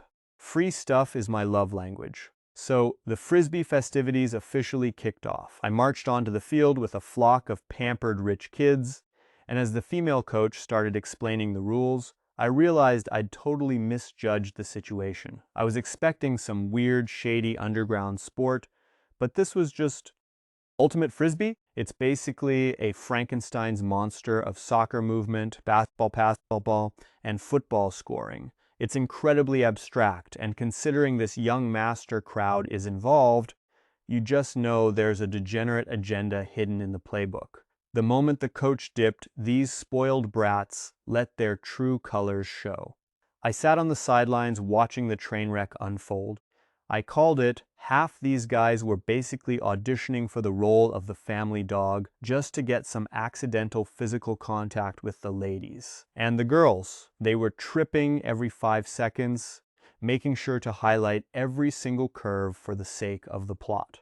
It was honestly embarrassing to watch. Even so, I noticed a few girls eyeing me like I was the main course. But 10 minutes later, the party was officially over, and it was entirely my fault. See, every time I launched that plastic disc into the air, I instinctively yelled, "Go fetch!" in the exact same tone I used to tell my dog to go get the newspaper. Apparently, being reminded they were acting like thirsty mutts was a bridge too far for their delicate trust fund egos. They felt their dignity taking a massive nosebleed, so they collectively decided they were done. The game was dead. Everyone just slumped back to the sidelines to pout with their dates. We were basically just sitting around, flexing and talking absolute nonsense. Honestly, I'm kind of jealous. It's hard to find kids these days who can just party and vibe without a single existential crisis weighing them down. I figure I spent my first 18 years paying my dues to the universe and hitting my trauma quota, so now I'm officially retired. If it's not about enjoying life, I'm swiping left. Now, about keeping the Fang family empire from burning to the ground, I've actually done the math. You know why the mega rich usually go broke by the third generation? It's not because they buy too many yachts. It's because the heirs always have this main character delusion. They think they're smarter than the guy who built the mountain, they try to expand the legacy, and they end up face-planting so hard they drag the whole family into the dirt. Trust me, unless you're literally trying to fund a small war, you can't spend this much cash fast enough to go broke. I'm just a regular guy with 10 lifetimes worth of pocket change.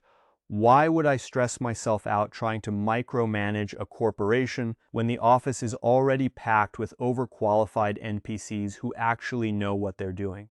My job is simple: enjoy the scenery and see what goodies my OP system drops for me. If a system reward accidentally helps the family business, cool. If not, whatever. Me staying out of the way is probably the best business strategy this family has ever seen. Carpe diem, baby. As soon as the Frisbee game wrapped up, the vibes shifted faster than a plot twist in a trashy soap opera. These older girls suddenly turned into top-tier hostesses, hovering over everyone like they were auditioning for a harem anime. The younger guys didn't push their luck, just sticking to the classic, let me rub your shoulders and bring you some water routine. Nothing too spicy, since these high-end ladies have plenty of sugar daddies on speed dial and aren't exactly hurting for cash.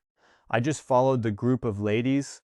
After leaving the Frisbee Square and doing my best parkour impression over a few overpasses, it is officially noon, and I am sweating like a side character in a horror movie. Time to hit up this fancy summer water theme hotel, which is basically a high-end playground for people with way too much cash and not enough tan lines. The second I walk in, the managers are all over me like I am a walking ATM.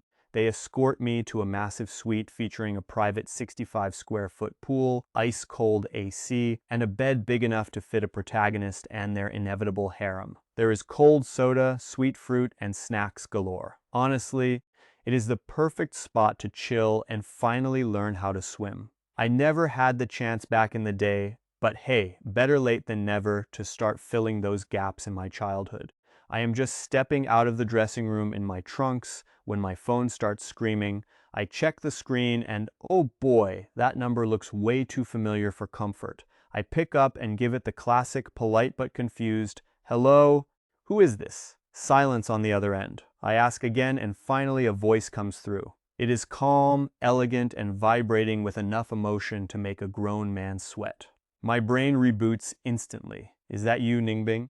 My voice goes softer than a filler episode. It is Bai Ningbing, my high school girlfriend who I dumped on the very day we graduated. She asks me why I ghosted her and deleted her contact without saying a word.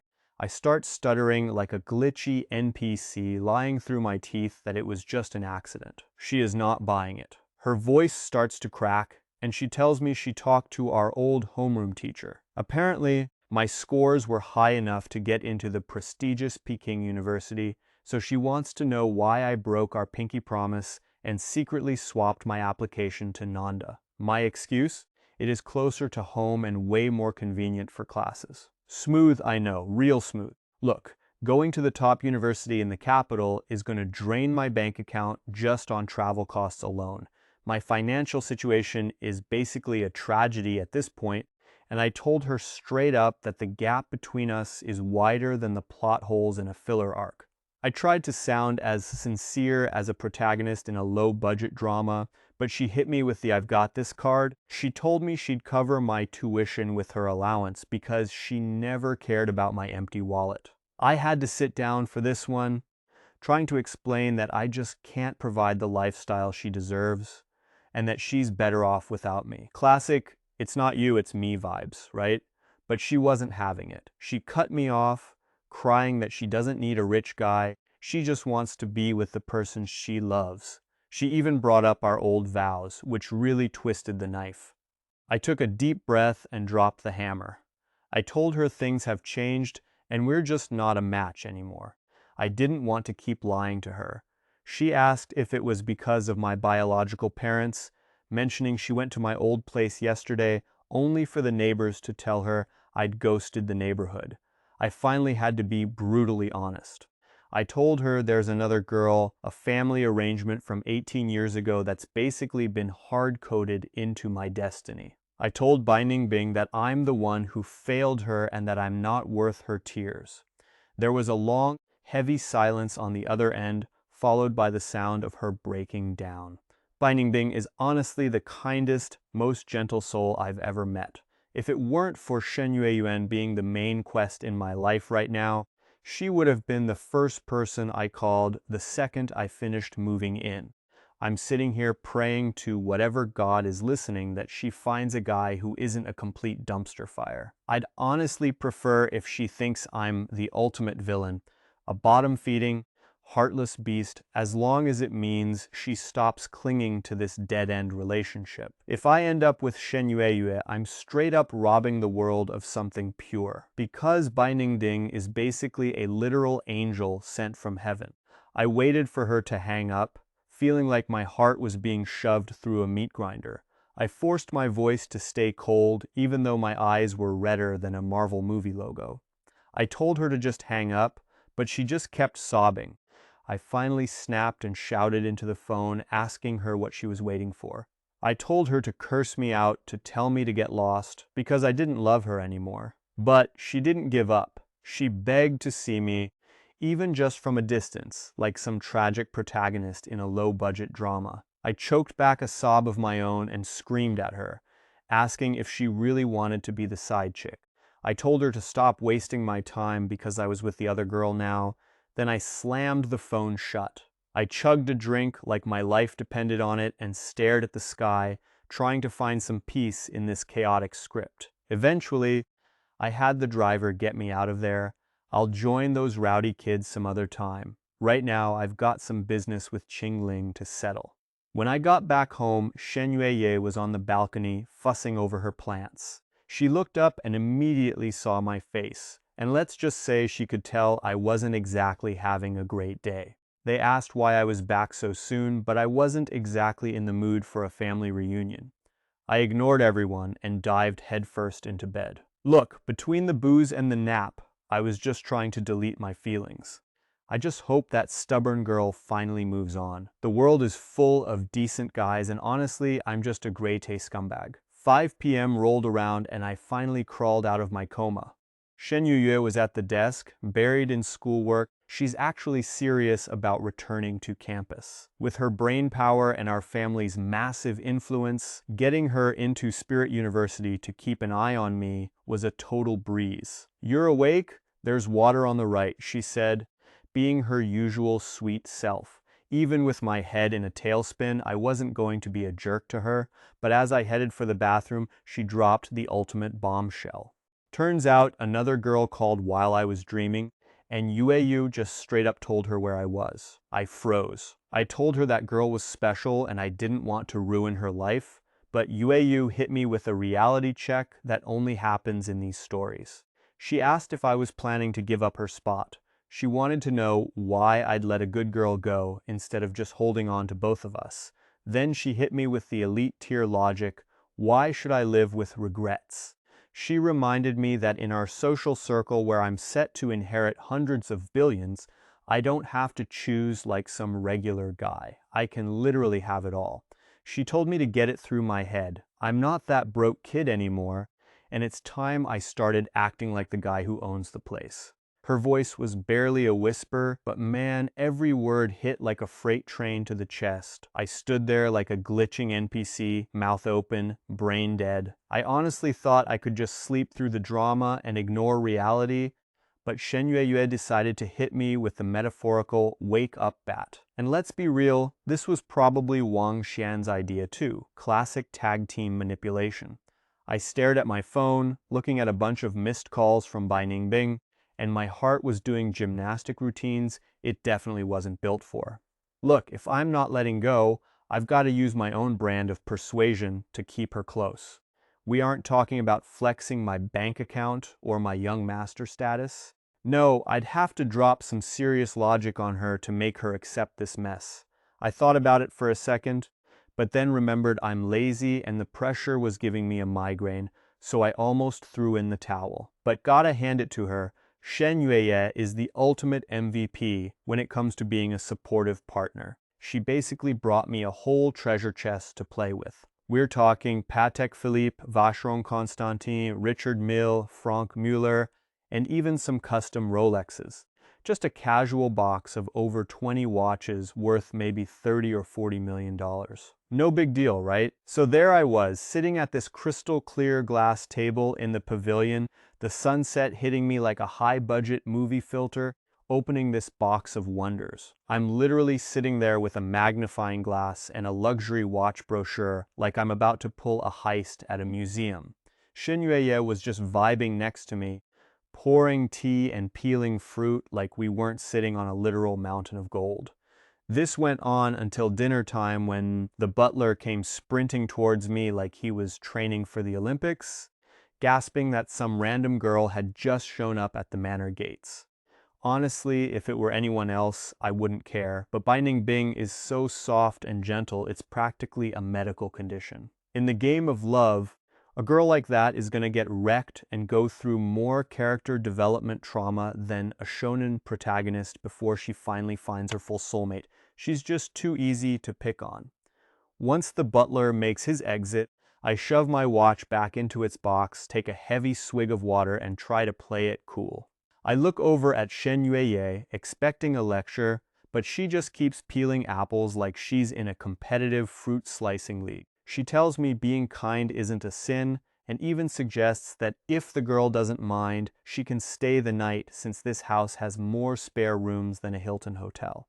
I'm standing there buffering like a YouTube video on bad Wi-Fi, not knowing how to react to her being this chill. I lean down and give her cold face a kiss, but she stays as still as a statue. Pure ice. At the manor gates, Wang Xian is already there, probably smelling the scent of a new female lead from a mile away. The second she sees Ningbing, her face lights up like a Christmas tree. I mean, look at her. Ningbing is the full package. Pale skin, top-tier look, and a brain that probably functions in 4 dimensions. She's a certified genius, but she looks like a total mess right now. Her eyes red and swollen like she's been crying since the last season finale.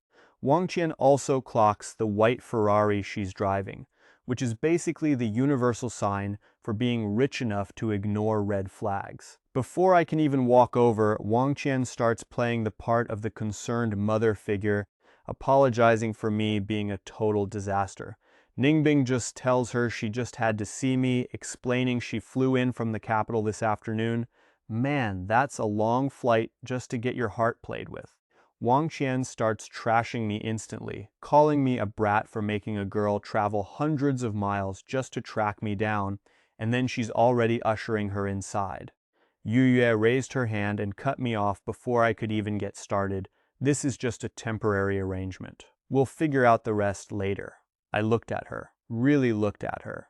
Those clear, calm eyes. And I realized something. This girl was way deeper than I gave her credit for. She wasn't unbothered. She just chose the smartest way to handle it. Because that's what genuinely dangerous people do. They don't explode. They adapt. The days that followed were shockingly peaceful. Bai Ningbing stayed in the capital for 3 days, and every single one of those days she spent glued to Shen Yueyue. Together they went shopping, had tea, talked about school, talked about the future. Sometimes I tried to squeeze into the conversation and immediately regretted it. Nothing makes a man feel more invisible than 2 women happily ignoring him. 3 days later, Bai Ningbing had to head back. She didn't have much luggage. 1 suitcase, done. Shen Yueyue drove her to the airport, and I sat in the passenger seat like a decorative item. The 2 of them chatted the whole ride, laughing, catching up, while I sat there contributing absolutely nothing. The main character, ladies and gentlemen, at the airport, right before Bai Ningbing got out of the car, she suddenly threw her arms around Shen Yueyue. Sister, thank you. Yueyue froze for just a second. Then she gently patted her on the back. Travel safe. Bai Ningbing let go. Then she turned to me. She looked straight into my eyes, opened her mouth like she had a whole speech ready, and then let it collapse into 4 words, Xiao Yuan. Wait for me. I nodded. Yeah, I'll wait. She turned and walked into the terminal. Her figure slowly disappeared into the crowd. The drive back was quiet. Yu Yue kept her eyes on the road. Then, out of nowhere, she was crying. What just now, when she hugged me? She was crying. I didn't say anything. Honestly, I had nothing. Yu Yue glanced over at me. Nothing you want to say? I looked at her. Yeah, actually. Thank you, Yu Yue. I mean it. She looked back at the road and kept driving. Look at me eating this apple and sobbing like I just watched the first 10 minutes of Up. My heart is basically a crime scene right now, and the guilt is eating me alive. Honestly, I'd prefer if Bai Ningbing just went full WE on me, call me names, kick my teeth in, or even slap me with a dirty shoe. Anything would be better than her doing this brave, silent sufferer act. It's making me feel like the absolute villain in a low-budget soap opera. The apple she peeled for me tastes like top-tier quality, but it feels like ash in my mouth. When I finally choke out the word sister, my heart stings like I just walked into a wall. I close my eyes, trying to sound like a noble protagonist in a tragic finale, and rasp out, "Forget it, Ningbing. You're a good girl. I truly admire you." Smack. Yeah. I totally had that coming. She hits me with a slap that carries the weight of 1,000 betrayed fanfics. Her voice is trembling, basically a hair's breadth away from a total breakdown. "I threw away everything just to take 1 step toward you," she cries. "Do you think I traveled across the map just to hear you give me a lecture on how much you respect me? I don't want your praise, you idiot. I want you. Do you even get it? Where's all that courage you had when you told me I was your girl and yours alone? Don't be a coward now, Xiao Yuan. Don't you dare let me down." Ningbing leans in, burying her face against my chest, sounding like a kicked puppy that's about to give up on humanity. "You better treat me right," she whispers, "because if you don't, I'm actually going to be heartbroken. I'm standing there with 0 defense. I've got no right to even open my mouth. I guess I'm just not built with that cold-hearted jerk trait that most overpowered MCs have. The guilt is hitting me harder than a truck. I'm not a fan of making big, flashy promises I can't keep, but I know one thing for sure. I'm done letting her down. I won't let her cry like this again." Ningbing looks up, nodding slightly, but she's not done with the interrogation. "So what are we exactly?" she asks. The dreaded "what are we" talk. Every man's worst nightmare, right? She's looking for her place in my heart, trying to see if she's just a side character or the main interest. I hesitate for a split second before finally manning up. You're my girlfriend, give me a few years to get my act together, and I'll be showing up at your family's door to officially ask for your hand.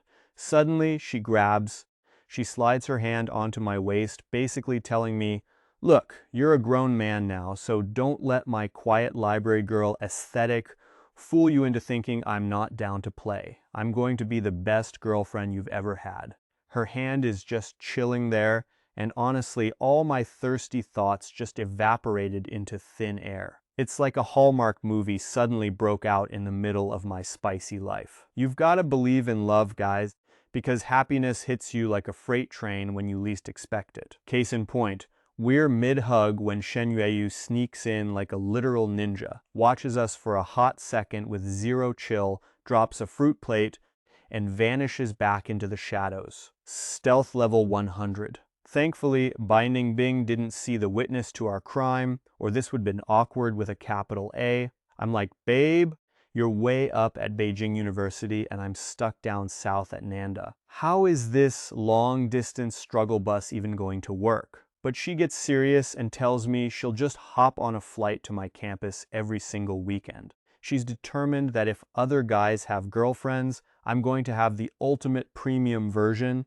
She says even if I don't have the guts to ask for favors, she'll do her research and make sure I'm taken care of. Then, she literally takes my hand and moves it toward her chest. Talk about a power move. She even calls me out, saying she knew I was checking her out back in high school. Yeah, apparently my discreet staring was about as subtle as a Michael Bay explosion. She only played it cool back then because she didn't want to wreck our GPA. Binding Bing is just built different. She's not some cliché, annoying anime trope girl who faints if a guy breathes near her. She's smart, she knows how the world works, and she's 100 times better than those fake girls who act all dainty and modest while plotting your downfall. Since she's already decided we're going the distance until we're old and gray, she's ready to fulfill every single fantasy a boyfriend could possibly dream up. No cap, she even tells me I can just live at her place during college since her family has property in the capital. She's got the keys, the looks, and she's even planning to visit my parents while I'm at it. Meanwhile, so Ningbing drops the M-bomb on me, not that one, the meet my mother one. Apparently, her mom has been dying to see what kind of generic protagonist I really am. I nod, playing it cool and telling her we should definitely make that happen, while internally scheduling it for the 12th of Neveruary. She hops out of my arms and immediately asks where Big Sis is. Oh boy, here we go. The confrontation I've been dreading more than a series cancellation. My heart does a little jitterbug, but hey, you can't outrun the plot forever. I tell her she's probably on the first floor and start leading the way. Right on cue, Shen Yueyu walks in like she owns the place, which, let's be honest, she basically does. She gives Ningbing the once-over and then looks at me with that get-in-the-kitchen vibe. She tells me to go handle dinner and to make sure it's a feast so we don't look like cheapskates. I give Ningbing a good luck, don't die, look, and head out. And of course, the second I'm out the door, I hear the click. Locked. Fantastic. I'm basically the help now while they have a secret war council. I spend the next hour cooking and sweating bullets, wondering if they're tearing each other's hair out or just plotting my accidental demise. When dinner is finally ready, I creep over to the study door like a ninja with anxiety. They're whispering, and I can't catch the details, but at least there's no sound of breaking furniture yet. Xiao Yuan, get in here. Yueyu calls out. My stealth level was clearly 0. I walk in, trying to look casual, and find them each claimed a sofa like they're presiding over my trial. Yueyu, using that voice that's colder than a frozen burrito, tells me to take a seat since I'm her fiancé. I try to play it tough and tell her I prefer standing. Big mistake. Huge. She hits me with a, if you don't sit on the sofa, whose lap are you planning to sit on? Vibe, her voice trailing up with a warning that says my life expectancy just dropped to 30 seconds. I freeze right there, my soul basically leaving my body. Ningbing just smirks at my misery and scoots over, making a little room for me on her side. Patting the spot right next to her, she's like, "Xiao Yuan, park it here." But before I can even move a muscle, Shen Yue drops the hammer. "Fang Yuan, get over here." Great. On one side, we've got the fiancé. On the other, the ex-turned-current girlfriend. Two girls, two sofas, and two very different ways for me to end up in a shallow grave. I realized right then that this wasn't a choice. It was a survival test I was definitely failing. I cleared my throat, trying to use my best "I'm just a sweet, innocent boy" voice to break the ice. "So, how's the vibe? Anyone hungry? My mom's downstairs making enough food to feed a small village." "Sit." They both barked at the same time. I shut my mouth and surrendered to gravity, plopping down on the carpet right between the two sofas like a disgraced puppy. There, problem solved. I'm within arm's reach of both of you. Maximum fairness, zero favoritism. Shen Yue's face did this weird twitch like she was trying to decide whether to laugh or kill me, but Bai Ningbing just straight up giggled. It was that same crystal clear laugh that haunted my dreams for 3 years of high school. "Get up." "The floor is freezing," Shen Yue said, grabbing my hand and hauling me to my feet. "Time for dinner." She started pulling me toward the dining room, but then Bai Ningbing snatched my other hand. "Big sister," she whispered, and I could practically feel the temperature in the room drop 20 degrees.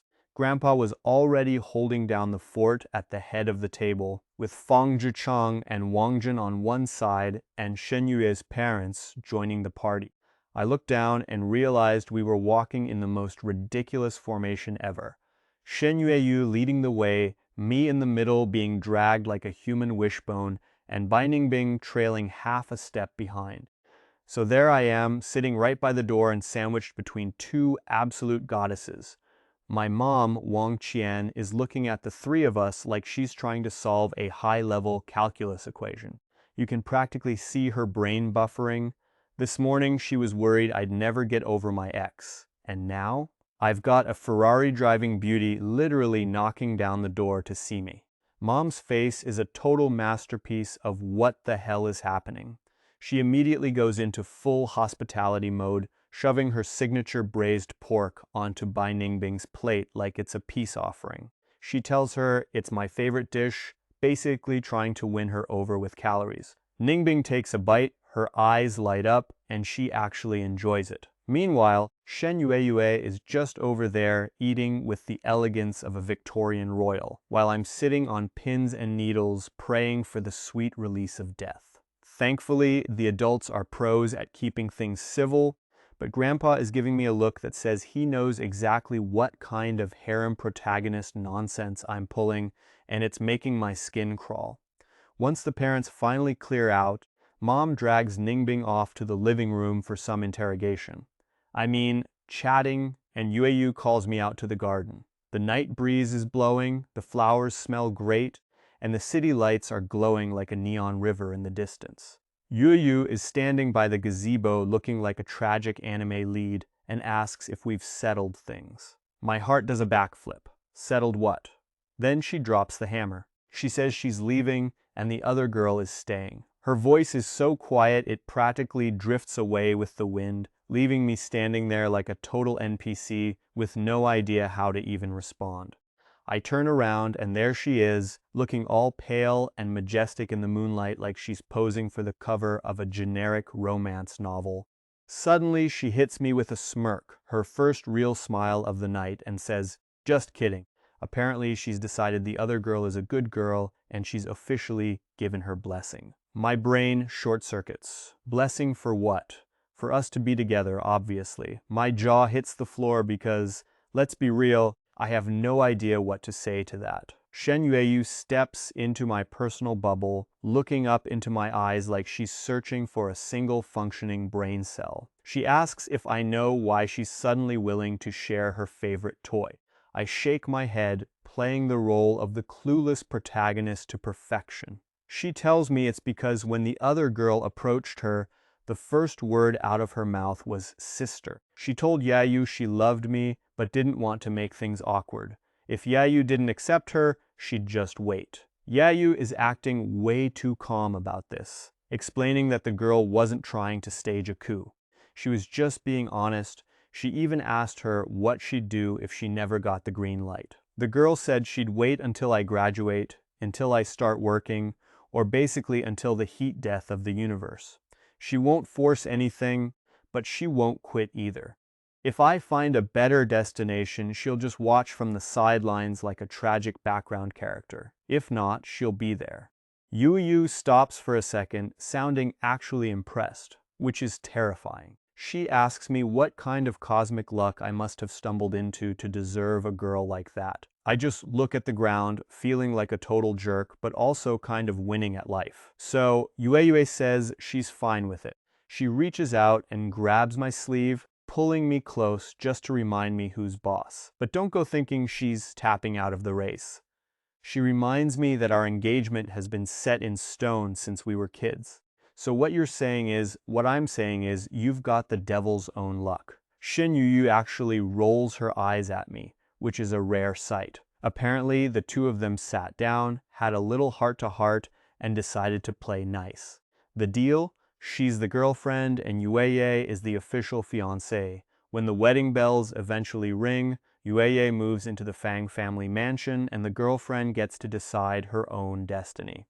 I'm just standing there, brain buffering. What kind of god-tier harem cheat code is this? Did the author finally give me a break, or am I in a hidden camera show? But before I can start celebrating my sudden upgrade to a protagonist with actual options, Yeyu hits me with the cold, hard truth. She warns me that if I ever treat the other girl like trash, she's gone, poof, into the wind, and she's never coming back.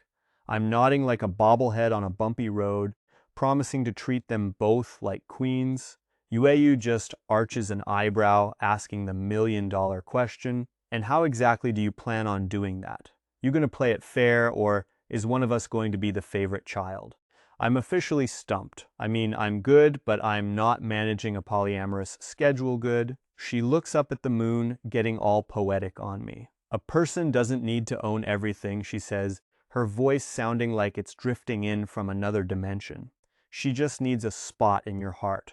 As for me, she tells me how she grew up knowing she'd be sold off to some stranger. She was terrified of ending up with some spoiled rich brat or a total loser. But then she found me. She did a deep dive into my background, and what did she find? A classic sob story. An orphan who grew up on the kindness of strangers, a straight-A student who never started trouble, a guy who spent his afternoons lugging bricks at a construction site, and his weekends scavenging for leftovers at the market. She turns to me, her eyes reflecting the moonlight like she's about to drop a K-drama confession. She wondered what kind of guy could go through all that hell and still work that hard. I'm just standing there, feeling a weird mix of emotions and the realization that she basically cyber-stalked my entire life. And then she mentions a video my homeroom teacher sent her. Shen Yue is still on her trip down memory lane, reminding Fang Yuan about that night before his big exams. He was out there under a street lamp, grinding through textbooks like a classic overachieving protagonist, talking about how he had to succeed just to pay back the neighbors. She admits that was the moment she realized marrying a guy with that kind of heart might actually be a win. Her voice drops an octave into that serious drama territory. She tells him straight up that the only reason she is accepting this other woman into their lives is because she refuses to let him live with regrets. Fang Yuan feels like he just took a critical hit to the soul. Turns out, the night he came back totally wasted, he was shouting the other girl's name loud enough for the whole neighborhood to hear. Yue heard every single word. She knew if she forced him to choose, he would spend the rest of his life wondering what if, and she is not about to play the villain in his midlife crisis. She turns to leave the gazebo, but Fang Yuan hits her with the classic dramatic wrist grab. He steps in front of her, looks into those cold, beautiful eyes, and finally feels something in his thick skull click. He thanks her for being so ridiculously understanding, and more importantly for actually wanting a guy as messy as him. Yueyu gets all flustered, tells him he is being incredibly cringe, and looks away to hide the blush. I mean, can you blame her? That much sincerity is illegal in a manhwa. They start walking back to the villa together, finally on the same page, but just as they reach the door, they run right into Bai Ningbing coming out. She stops dead in her tracks the moment she sees them together, and then Shen Yue greets us with a smile that's probably as fake as a $3 bill and immediately snatches Bai Ningbing's hand. She's like, "Come on, girl, let me show you the guest room," completely ignoring the fact that I'm the one actually living here. Ningbing just looks back and shoots me a wink that basically says she's not planning on getting much sleep tonight. I'm just standing there watching them disappear around the corner of the stairs, feeling like I've walked into a glitch in the Matrix. Like, seriously, is this my new life? It's more surreal than a late-night fever dream. Fast forward to 1 in the morning and I'm tossing and turning like a rotisserie chicken. Suddenly, the door creaks open. I'm ready to throw hands thinking it's an assassin, but it's just Ningbing in her pajamas. She dives under the covers until only her eyes are visible, whispering that she can't sleep because she's bed shy. I can't help but laugh. I'm like, "Girl, your family is literally swimming in cash. How are you bed shy?" She gives me a pinch for being a smart ass, so I grab her hand to stop her. She tries to play hard to get for a second, but then she just relaxes and lets me hold it. After a bit of silence, she gets all deep on me. She asks if she was too impulsive by coming here, especially since I'm rich and already have a fiancé. She's worried she's making things awkward for me. I just roll over and pull her into a hug, because hey, that's what a main character does. I tell her it's not a problem at all and that I'm actually stoked she's here. She buries her face in my chest, staying quiet for a minute, and then she asks, "Is Big Sis actually cool with this?" she asks, looking at me with eyes full of more anxiety than a student during finals week. She's terrified that the "I accept you" speech was just lip service and that Big Sis is secretly sharpening a kitchen knife in her head. Honestly, if the roles were reversed, I'd be petty as hell too. I give her the serious look and tell her straight that Big Sis isn't the type to play those psychological mind games. If she says she's fine, she's fine. Bai Ningbing lets out a soft little hum and I tell her to hit the hay because we've got a big day tomorrow. As she drifts off, I'm sitting there feeling like I accidentally walked into the wrong life. This girl has been riding with me since high school. Back when I was so broke, I couldn't even afford a loyalty card. She watched me struggle, saw me grind my way into college, and never once complained about my bank account or my background. Seriously, what deity did I bribe in a previous life to deserve this kind of loyalty? The next morning, reality hits me in the form of a loud knocking. "Fang Yuan, get your butt out of bed for breakfast." Shen Yue shouts from the hall. I try to jump up, but I'm pinned. Bai Ningbing is literally glued to me like she's trying to merge our DNA. "Ningbing, wake up," I whisper shout. She just groans, flips over, and goes right back to dreamland. The knocking gets louder. "Coming, coming!" I yell, carefully peeling her limbs off me like I'm defusing a bomb. I crack the door open, and there's Shen Yue looking sharp enough to cut glass and holding a tray. She takes one look at the giant human-shaped lump under my covers, but her face stays flatter than a pancake. "Eat up," she says, handing me the tray. "Then get to the study. We have things to discuss." She turns on her heel and leaves before I can even say thanks. By the time I get back to the bed, Bai Ningbing is finally blinking her eyes open, looking at me with that classic "where am I" expression. So Big Sis rolls up with the morning fuel. Bai Ningbing sits up, rubbing the sleep out of her eyes like she's just realized she's a character in a harem plot. She asks if Sis is mad, but I just drop the tray on the nightstand and tell her to dig in. We're looking at the standard starter pack here. 2 bowls of porridge, some side dishes, boiled eggs, and a steamer of soup dumplings. Bai stares at the food like it's a trap, asking if Sis actually prepared this. I tell her it was probably her, and after a moment of silence, she admits the lady is actually a saint. Honestly, even I'm surprised she hasn't tried to poison the competition yet. Breakfast over, I head to the study to find Shen Yue. She's buried in paperwork like she's running a Fortune 500 company. She points to a chair, I sit, and we do that awkward, silent stare down until she drops the bomb. She already handled the transfer to Spirit University. Talk about Fang family efficiency. These people move faster than a plot hole in a low-budget anime. But wait, there's more. She's got a plan for Ningbing too. Since Ningbing is at North University and I'm heading way down to the south, the long-distance struggle is going to be real. So, Yueyu decides to just casually give her a villa in the capital right next to her campus. So it's easier for her to study and for me to visit. I'm just sitting there, jaw on the floor, asking if she's for real. She gives me that look, asking if I really thought she'd be the wicked step-sister type. I start waving my hands like a lunatic, saying she's just being way too nice. Yu gets all quiet and hits me with an emotional crit. She says she's not being nice to Ningbing, she's doing it for me. Since Ningbing is in my heart, she isn't an outsider anymore. She tells me that if she's happy, I'll be at peace, and if I'm at peace, this whole home stays stable. Before I can get all mushy and start a monologue that would make a Hallmark movie look subtle, Yu puts a hand up to stop me. She tells me this whole arrangement is just temporary and we can worry about the future when it actually happens. Looking at her, I realize she's playing 4D chess while I'm still struggling with checkers.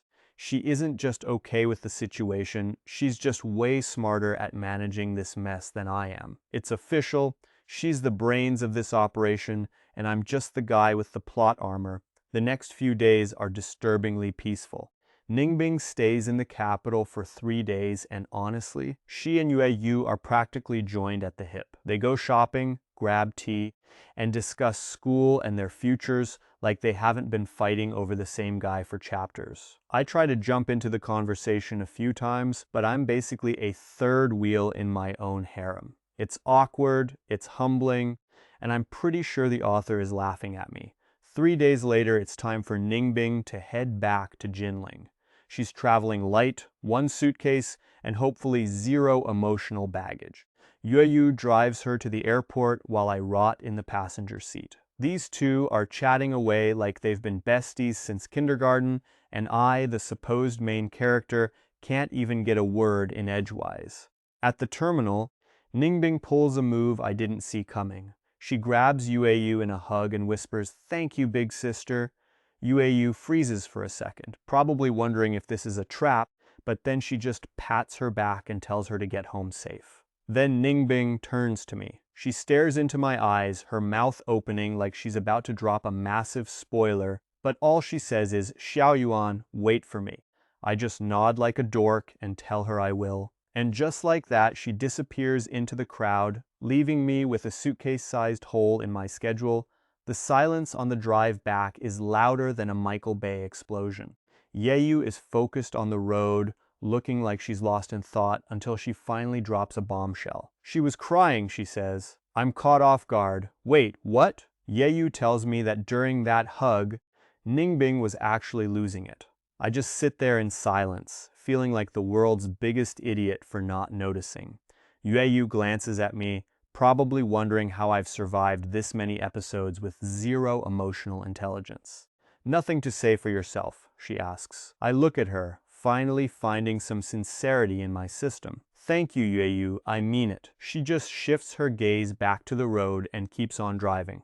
She gave a soft hum of agreement, and just like that, summer zoomed by faster than a side character's life expectancy in a cultivation novel. Shen Yueyu and I were basically living in a training montage. We spent every day together, reading, sipping tea, and taking walks like a couple of retired billionaires. She taught me the high life essentials, like how to sniff wine without looking like a dork, how to spot a luxury watch from across the room, and how to tell if a cigar is top shelf or just rolled up lawn clippings. In return, I gave her the Broke Boy Survival Starter Pack. I taught her how to cook, how to forage for wild veggies that won't actually kill you, and my personal masterpiece, how to haul 800 bricks a day on a construction site without getting a literal boot to the face from the foreman.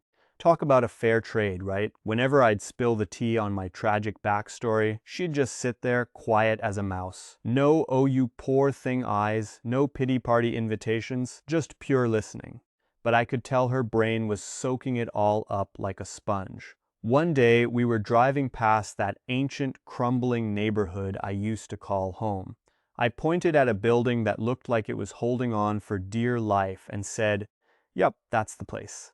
My old stomping grounds." She killed the engine and just stared at the dump for a long minute before asking if I wanted to go up. I hesitated for a second, but then I figured, hey, let's revisit the trauma. The hallway was still dark enough to hide a jump scare, and the stairs were steeper than the learning curve of a gotcha game. I led the way, while her high heels made this rhythmic click-clack on the concrete that sounded way too fancy for a place like this. I reached the door and pulled out my old key. Yeah, I'm a hoarder, sue me. I pushed it open, and it was like stepping into a time capsule of sadness. Everything was exactly the same. The rock-hard bed that basically hates your spine, the rickety desk, and the wall of fame. Shen Yueye walked into the center of the room, looking around like she was touring a museum of broken dreams and high grades. She hovered by the wall, reading my old certificates one by one. Math competition, first place; physics, second place; model student, top, graduate. She read them out loud, her voice getting all soft and airy. She looked at me and whispered that I'd always been this incredible. I just stood in the doorway, refusing to actually step back into my past life. She turned around, locked eyes with me, and said, "Fang Yuan, you know something? I always used to think I was the one who had it rough. Imagine being told since you were a literal toddler that you're destined to marry a total stranger. No apps, no choice, just your parents basically saying, 'Here's your future spouse, deal with it.'" Total classic Manhua trope, right? But looking at her now, I realized I might have actually hit the gotcha jackpot instead of getting some one-star common pull. I froze for a second as she walked up, looked me dead in the eyes, and started dropping some serious truth bombs. She told me I'm not some spoiled, high-tier young master who inherited a mountain of gold and a massive ego. I'm a guy who actually grinded from the bottom without any cheat codes. I don't flex on the weak or burn cash like I'm in a mid-2000s rap video. I can survive on instant noodles or 5-star steak, and I actually treat the people I care about with actual respect. I tried to bring up why she was being so chill about Ningbing, but she cut me off faster than a skipped intro. She wasn't playing the generous saint card. She admitted that Ningbing was the OG who saw my potential when I was just a broke nobody. She was the one who stuck through the early access phase of my life when things were buggy and miserable, so she definitely earned her spot on the team. I grabbed her hand because, honestly, the emotional tension was higher than a final boss fight. I told her that even if the family set this up, she wasn't just some side quest. She had every right to be here. She gave me this tiny, faint smile and joked that it just meant all three of us had elite-tier taste in partners. We both laughed, and her smile was looking softer than a high-res moonbeam. Walking out of that crusty old house for the last time, I took one final look at the tiny room where I'd spent over a decade. The walls were still covered in those old awards, the desk was scratched up from years of grinding, and there was even that legendary flower pot on the sill where I once tried to grow garlic, like some budget botanist. This place saw all my "it's over" moments and my "we're so back" energy. I remembered the chocolates Ningbing used to sneak me, and those accidental run-ins she definitely staged during my morning commutes. Every sleepless night and every wild dream about the future happened within these four walls. But now, it's time to move on to the next arc. I shut the door and didn't look back, because cool guys don't look at explosions or their depressing childhood apartments. On the first day of school, Shen Yueye and I headed to Spirit University. Her transfer process went smoother than a plot hole in a low-budget movie. We ended up in the same major and even the same class. When we went to register, the counselor stared at our files like he was trying to calculate the meaning of life. Before he could ask, Yueyu casually dropped the bomb, "We're fiancé and fiancée." The poor guy just blinked, probably wondering how a scrub like me pulled that off before stammering out that it was nice. Yeah, real nice, buddy. Next up was the mandatory military training arc, because apparently You can't get an education without marching in the sun until your toes fall off. We were in different squads, but during breaks, I'd always spot her chilling under a tree, reading a book and radiating "don't even think about it" vibes. A few brave souls tried to shoot their shot, but she didn't even acknowledge their existence. They limped away with their egos in pieces. One guy eventually crawled over to ask who the Ice Queen was. I just gave him the casual, "Oh, her? That's my fiancée." The dude looked at me like I was a literal god and gave me a massive thumbs up. Respect earned, I guess. Once the training torture ended, we fell into a cozy little rhythm. Same classes, same lunch table, same library corner. She doesn't talk much, but when she does, she hits the nail right on the head. Honestly, she's basically my human Wikipedia for anything I don't understand. Then there's Bai Ningbing.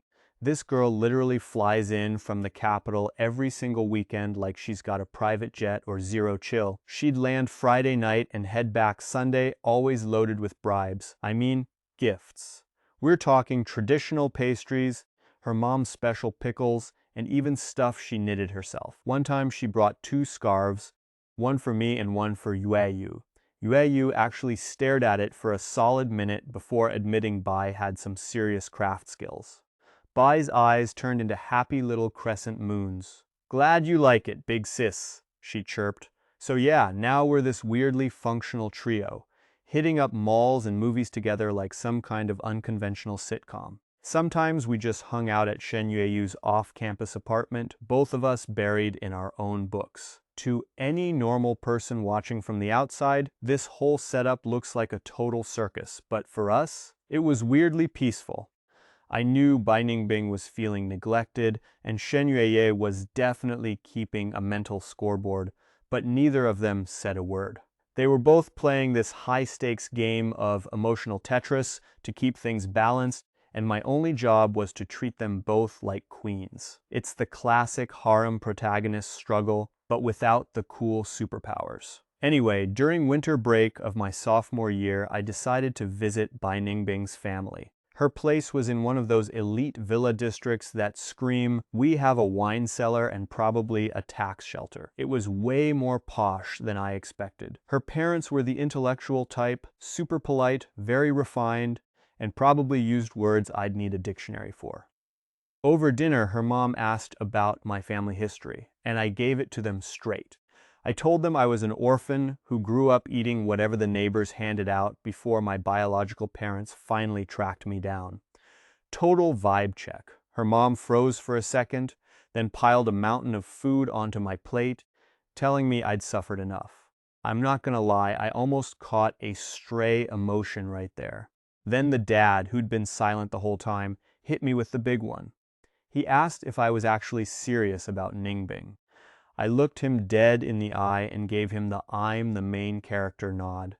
Then he dropped the bomb. "What about your fiancée?" I'd already rehearsed this script in my head 1,000 times. I explained that Shen Yueye was a childhood betrothal from the 2 families, that she was an amazing person, and that she actually got along with Ningbing.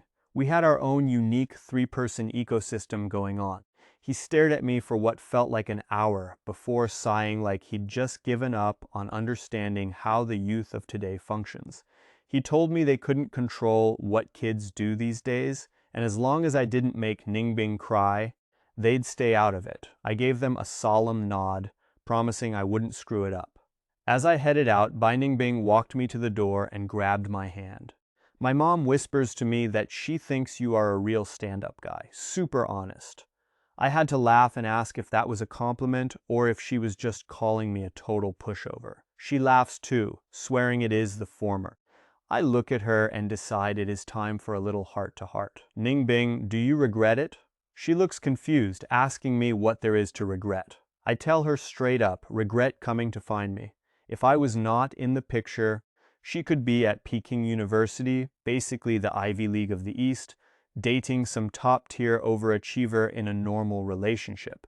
Instead, she is stuck sharing me with someone else like a shared Netflix account. I ask her if she feels cheated, but she just stays quiet for a bit. Then she looks up, her eyes shining with that classic female-led energy. "Xiao Yuan, do you even know why I fell for you?" I shake my head because honestly, I am a clueless protagonist. She tells me it was the way I looked studying under that street lamp back in 11th grade. One night, she walked past my place and saw me out there in the freezing cold, wrapped in a beat-up old coat with my hands turning a lovely shade of lobster red, just trying to memorize English words. She says right then and there, she knew this dork was going to make something of himself. She reaches up to fix the wrinkles on my collar, acting like my personal stylist, and reminds me how I kept dodging her back then. I used to pull the classic "I am not worthy" card because I was broke, and even though she said the money did not matter, I did not believe her. When graduation hit and I dumped her, she cried for days, but she tells me she never once regretted a thing. She looks me dead in the eye and says she is in love with me, not my family's bank account or whatever status I have now. She wants me, and that is it. Hearing that, my heart feels like it is being squeezed by an emotional gorilla. After a long silence, I just pull Ningbing into a tight hug. "Thank you," she whispers, melting into my arms like a popsicle on a July sidewalk. She tells me that as long as I'm good to them, it's enough. Fast forward to our junior year, and surprise! Shen Yueyu is pregnant. On the day she finds out, she's as calm as a monk on vacation. She gives me a call, telling me to get over to her apartment immediately. When I arrive, she's chilling on the sofa, holding that fateful lab report with a look that says absolutely nothing. I walk over like I'm stepping through a minefield, and she hands me the paper. I take one look and my brain officially stops working. She looks at me, cool as a cucumber, and asks if it's mine. I'm standing there like a glitching NPC, mouth hanging open, trying to find the words. Suddenly, she pulls one of those smirks, you know, the kind that's both beautiful and slightly terrifying, and asks if I don't want it. I start shaking my head so fast I almost catch wind. No, it's not that. It's just a bit of a plot twist, okay? She turns her gaze back to the window, deciding that since the little stowaway is already here, we're keeping it. I sit down next to her and grab her hand, promising her I'll step up and be the man of the house. She looks at me, and for a split second, I see a flicker of softness in her eyes. When the news hits home, Grandpa almost pulls a world record backflip off his chair. Wang Xian basically teleports over, packing her apartment with enough baby supplies and supplements to start a retail chain. Even Fang Zhichang, the guy who couldn't be bothered to show up, sends over $5 million as a nice-to-meet-you gift for the kid. Seriously, where do I sign up for that kind of allowance? But then there's Bai Ningbing. When she hears the news, the vibe shift is real. She just sits by the window, staring at the sky like she's the lead in a depressing indie movie. I'm standing behind her, feeling like the world's most awkward third wheel. Finally, she turns around and asks me if I'm happy. I blank for a second, then nod. Yeah, I'm happy. She asks if Big Sis is happy too. I tell her she is. After that, she doesn't say another word for the rest of the day. Ningbing just smiled and said, "That's good then." She stood up, walked over, and looked up at me with those big eyes, basically asking for a soul-binding contract. Fang Yuan promised me one thing. I told her to shoot. She reached out and smoothed the stress lines on my forehead. Yeah, being the lead in this drama is exhausting. And told me to be good to her sister, the baby, and the rest of the crew. I grabbed her hand and gave her the "I got this" look. She leaned into my chest, probably feeling like she finally reached a save point, and whispered that she knew I'd come through. That winter, Yueyu headed back to the capital to focus on growing a human, and Ningbing went with her to play the world's best live-in nurse.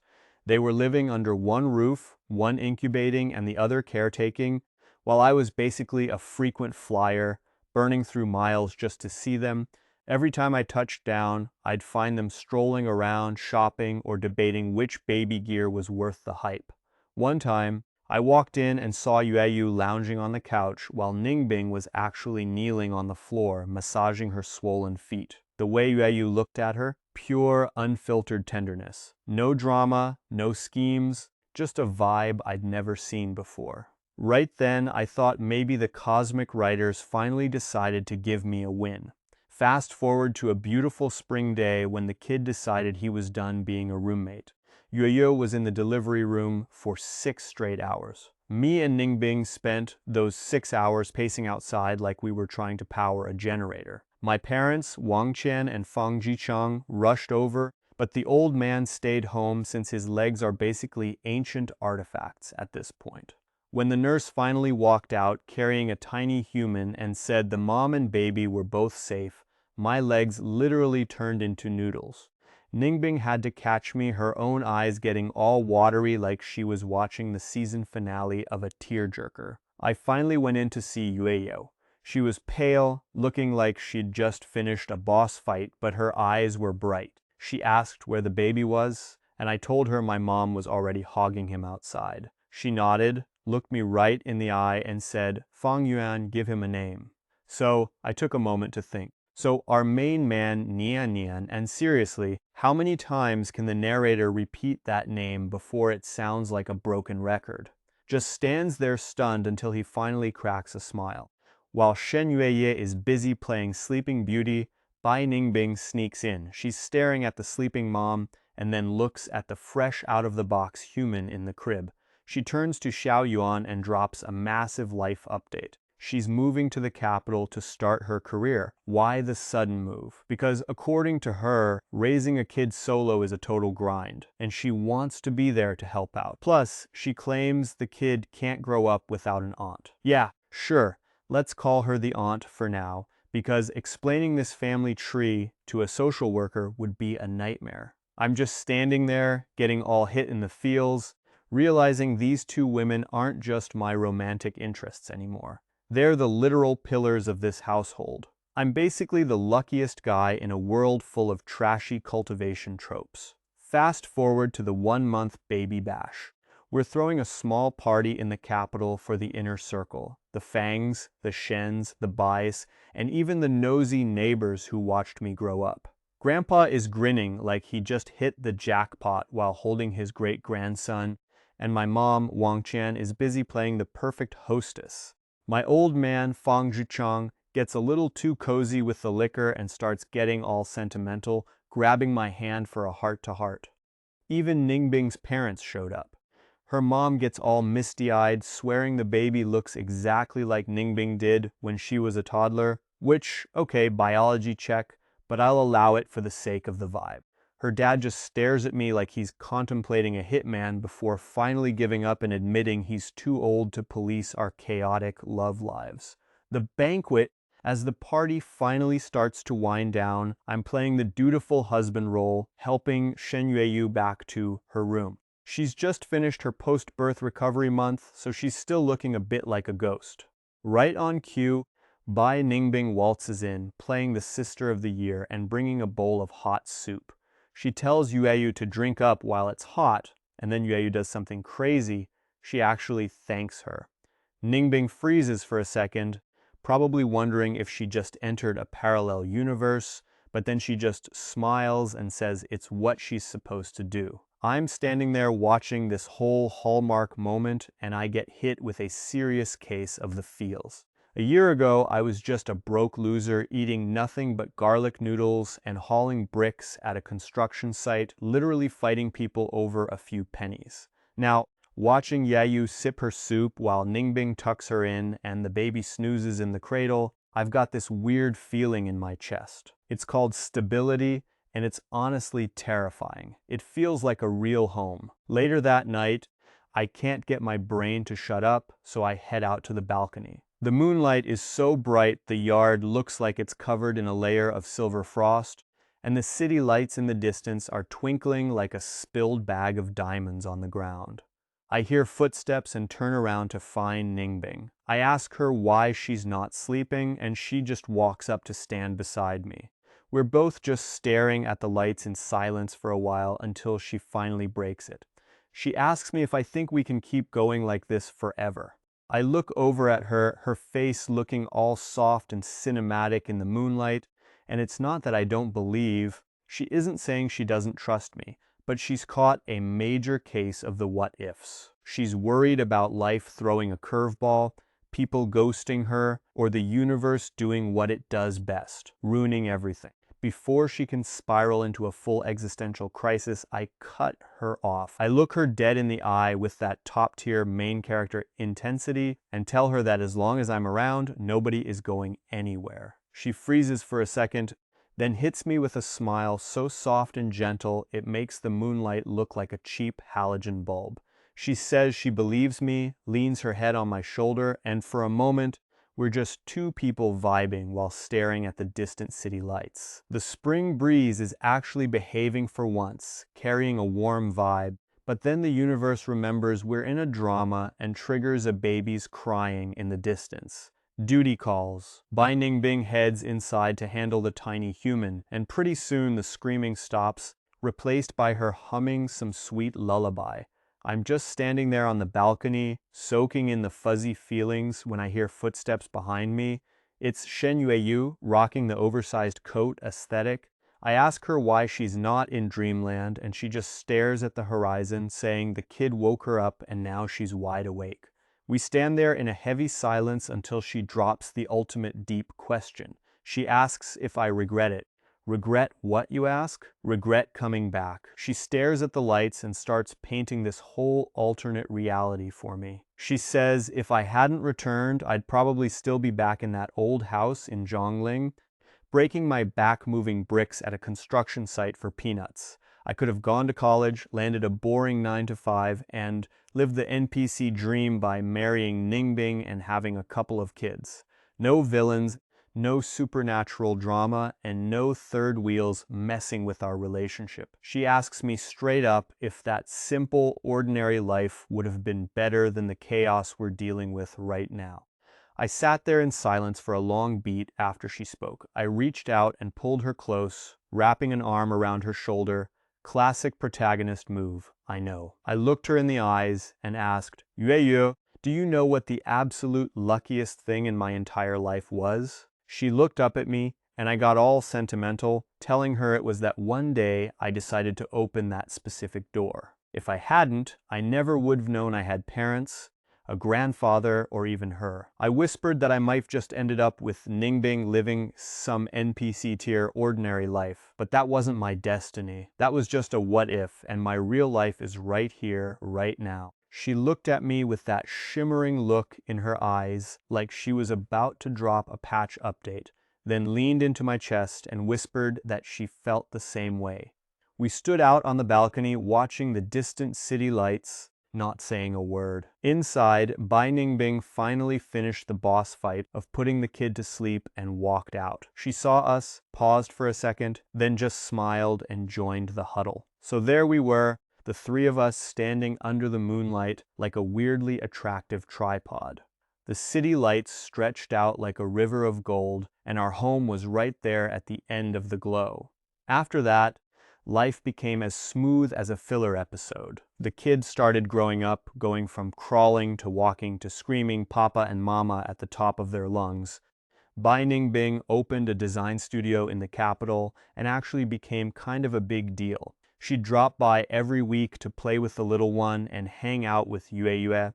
Whenever I had to go on a business trip, she'd just move in and they'd handle the parenting duo style. Yoyu is still pretty quiet, but she's smiling a lot more these days. She even tried to learn how to cook. Now, her food is basically a biohazard, but Ningbing praises her every single time like she's a 5-star chef, and she's slowly getting the hang of being a mom.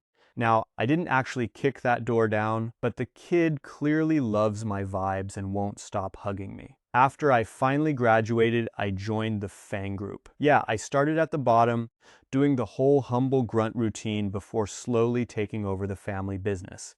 The old man told me that if I don't screw up for a few more years of experience, the whole corporate kingdom is mine. Honestly, I am in no rush. I am just enjoying the peaceful, non-lethal life for once. Sometimes I get all philosophical and wonder what would have happened if I had never opened that door.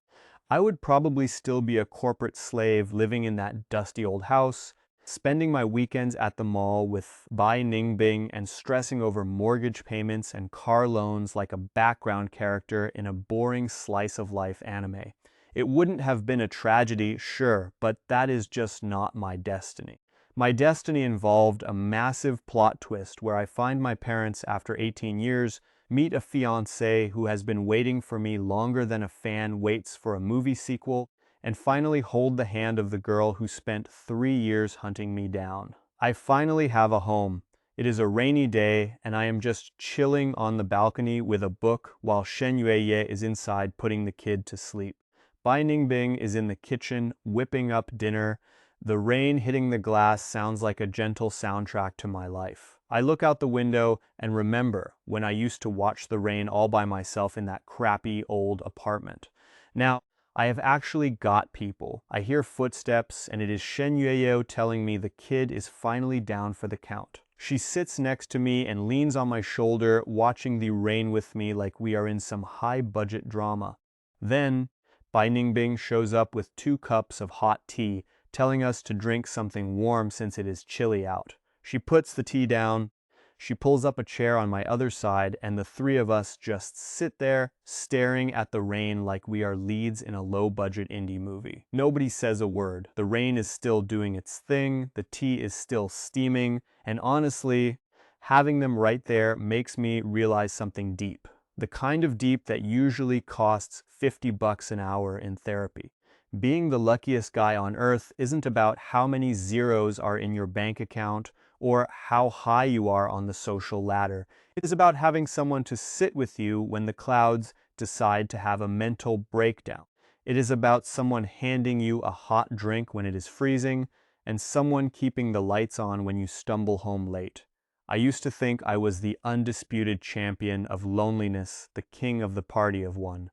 But now I get it. I was not cursed, I was just taking the scenic route to find these 2. Outside, the rain finally quits its drama. Sunlight starts stabbing through the clouds, hitting us like a high-end cinematic filter. Bai Ningbing looks at me and asks, "Xiao Yuan, what is going on in that head of yours?" I look at the sun and whisper back that I am just thinking about how freaking lucky I am. Shen Yuyue looks up, Bai Ningbing turns her head, and I just grin like an idiot. I pull them both in, arms around their shoulders, and tell them straight up that it is good to have them. They freeze for a second, probably wondering if I have finally lost my mind, but then they catch the vibe and smile back. The sun is doing that warm, fuzzy thing on our skin, and for some reason, my brain wanders back to that old apartment. I had this pot of garlic growing on the balcony. Yeah, garlic. Weird, right? It grew slower than a filler arc in a long-running series, but every time a sprout popped up, it was a total surprise. My life has been a long, painful slog through the mud, but after all the bitter crap I have swallowed and all the waiting, I have finally reached this day. Turns out, wherever your heart can actually chill out, that is home.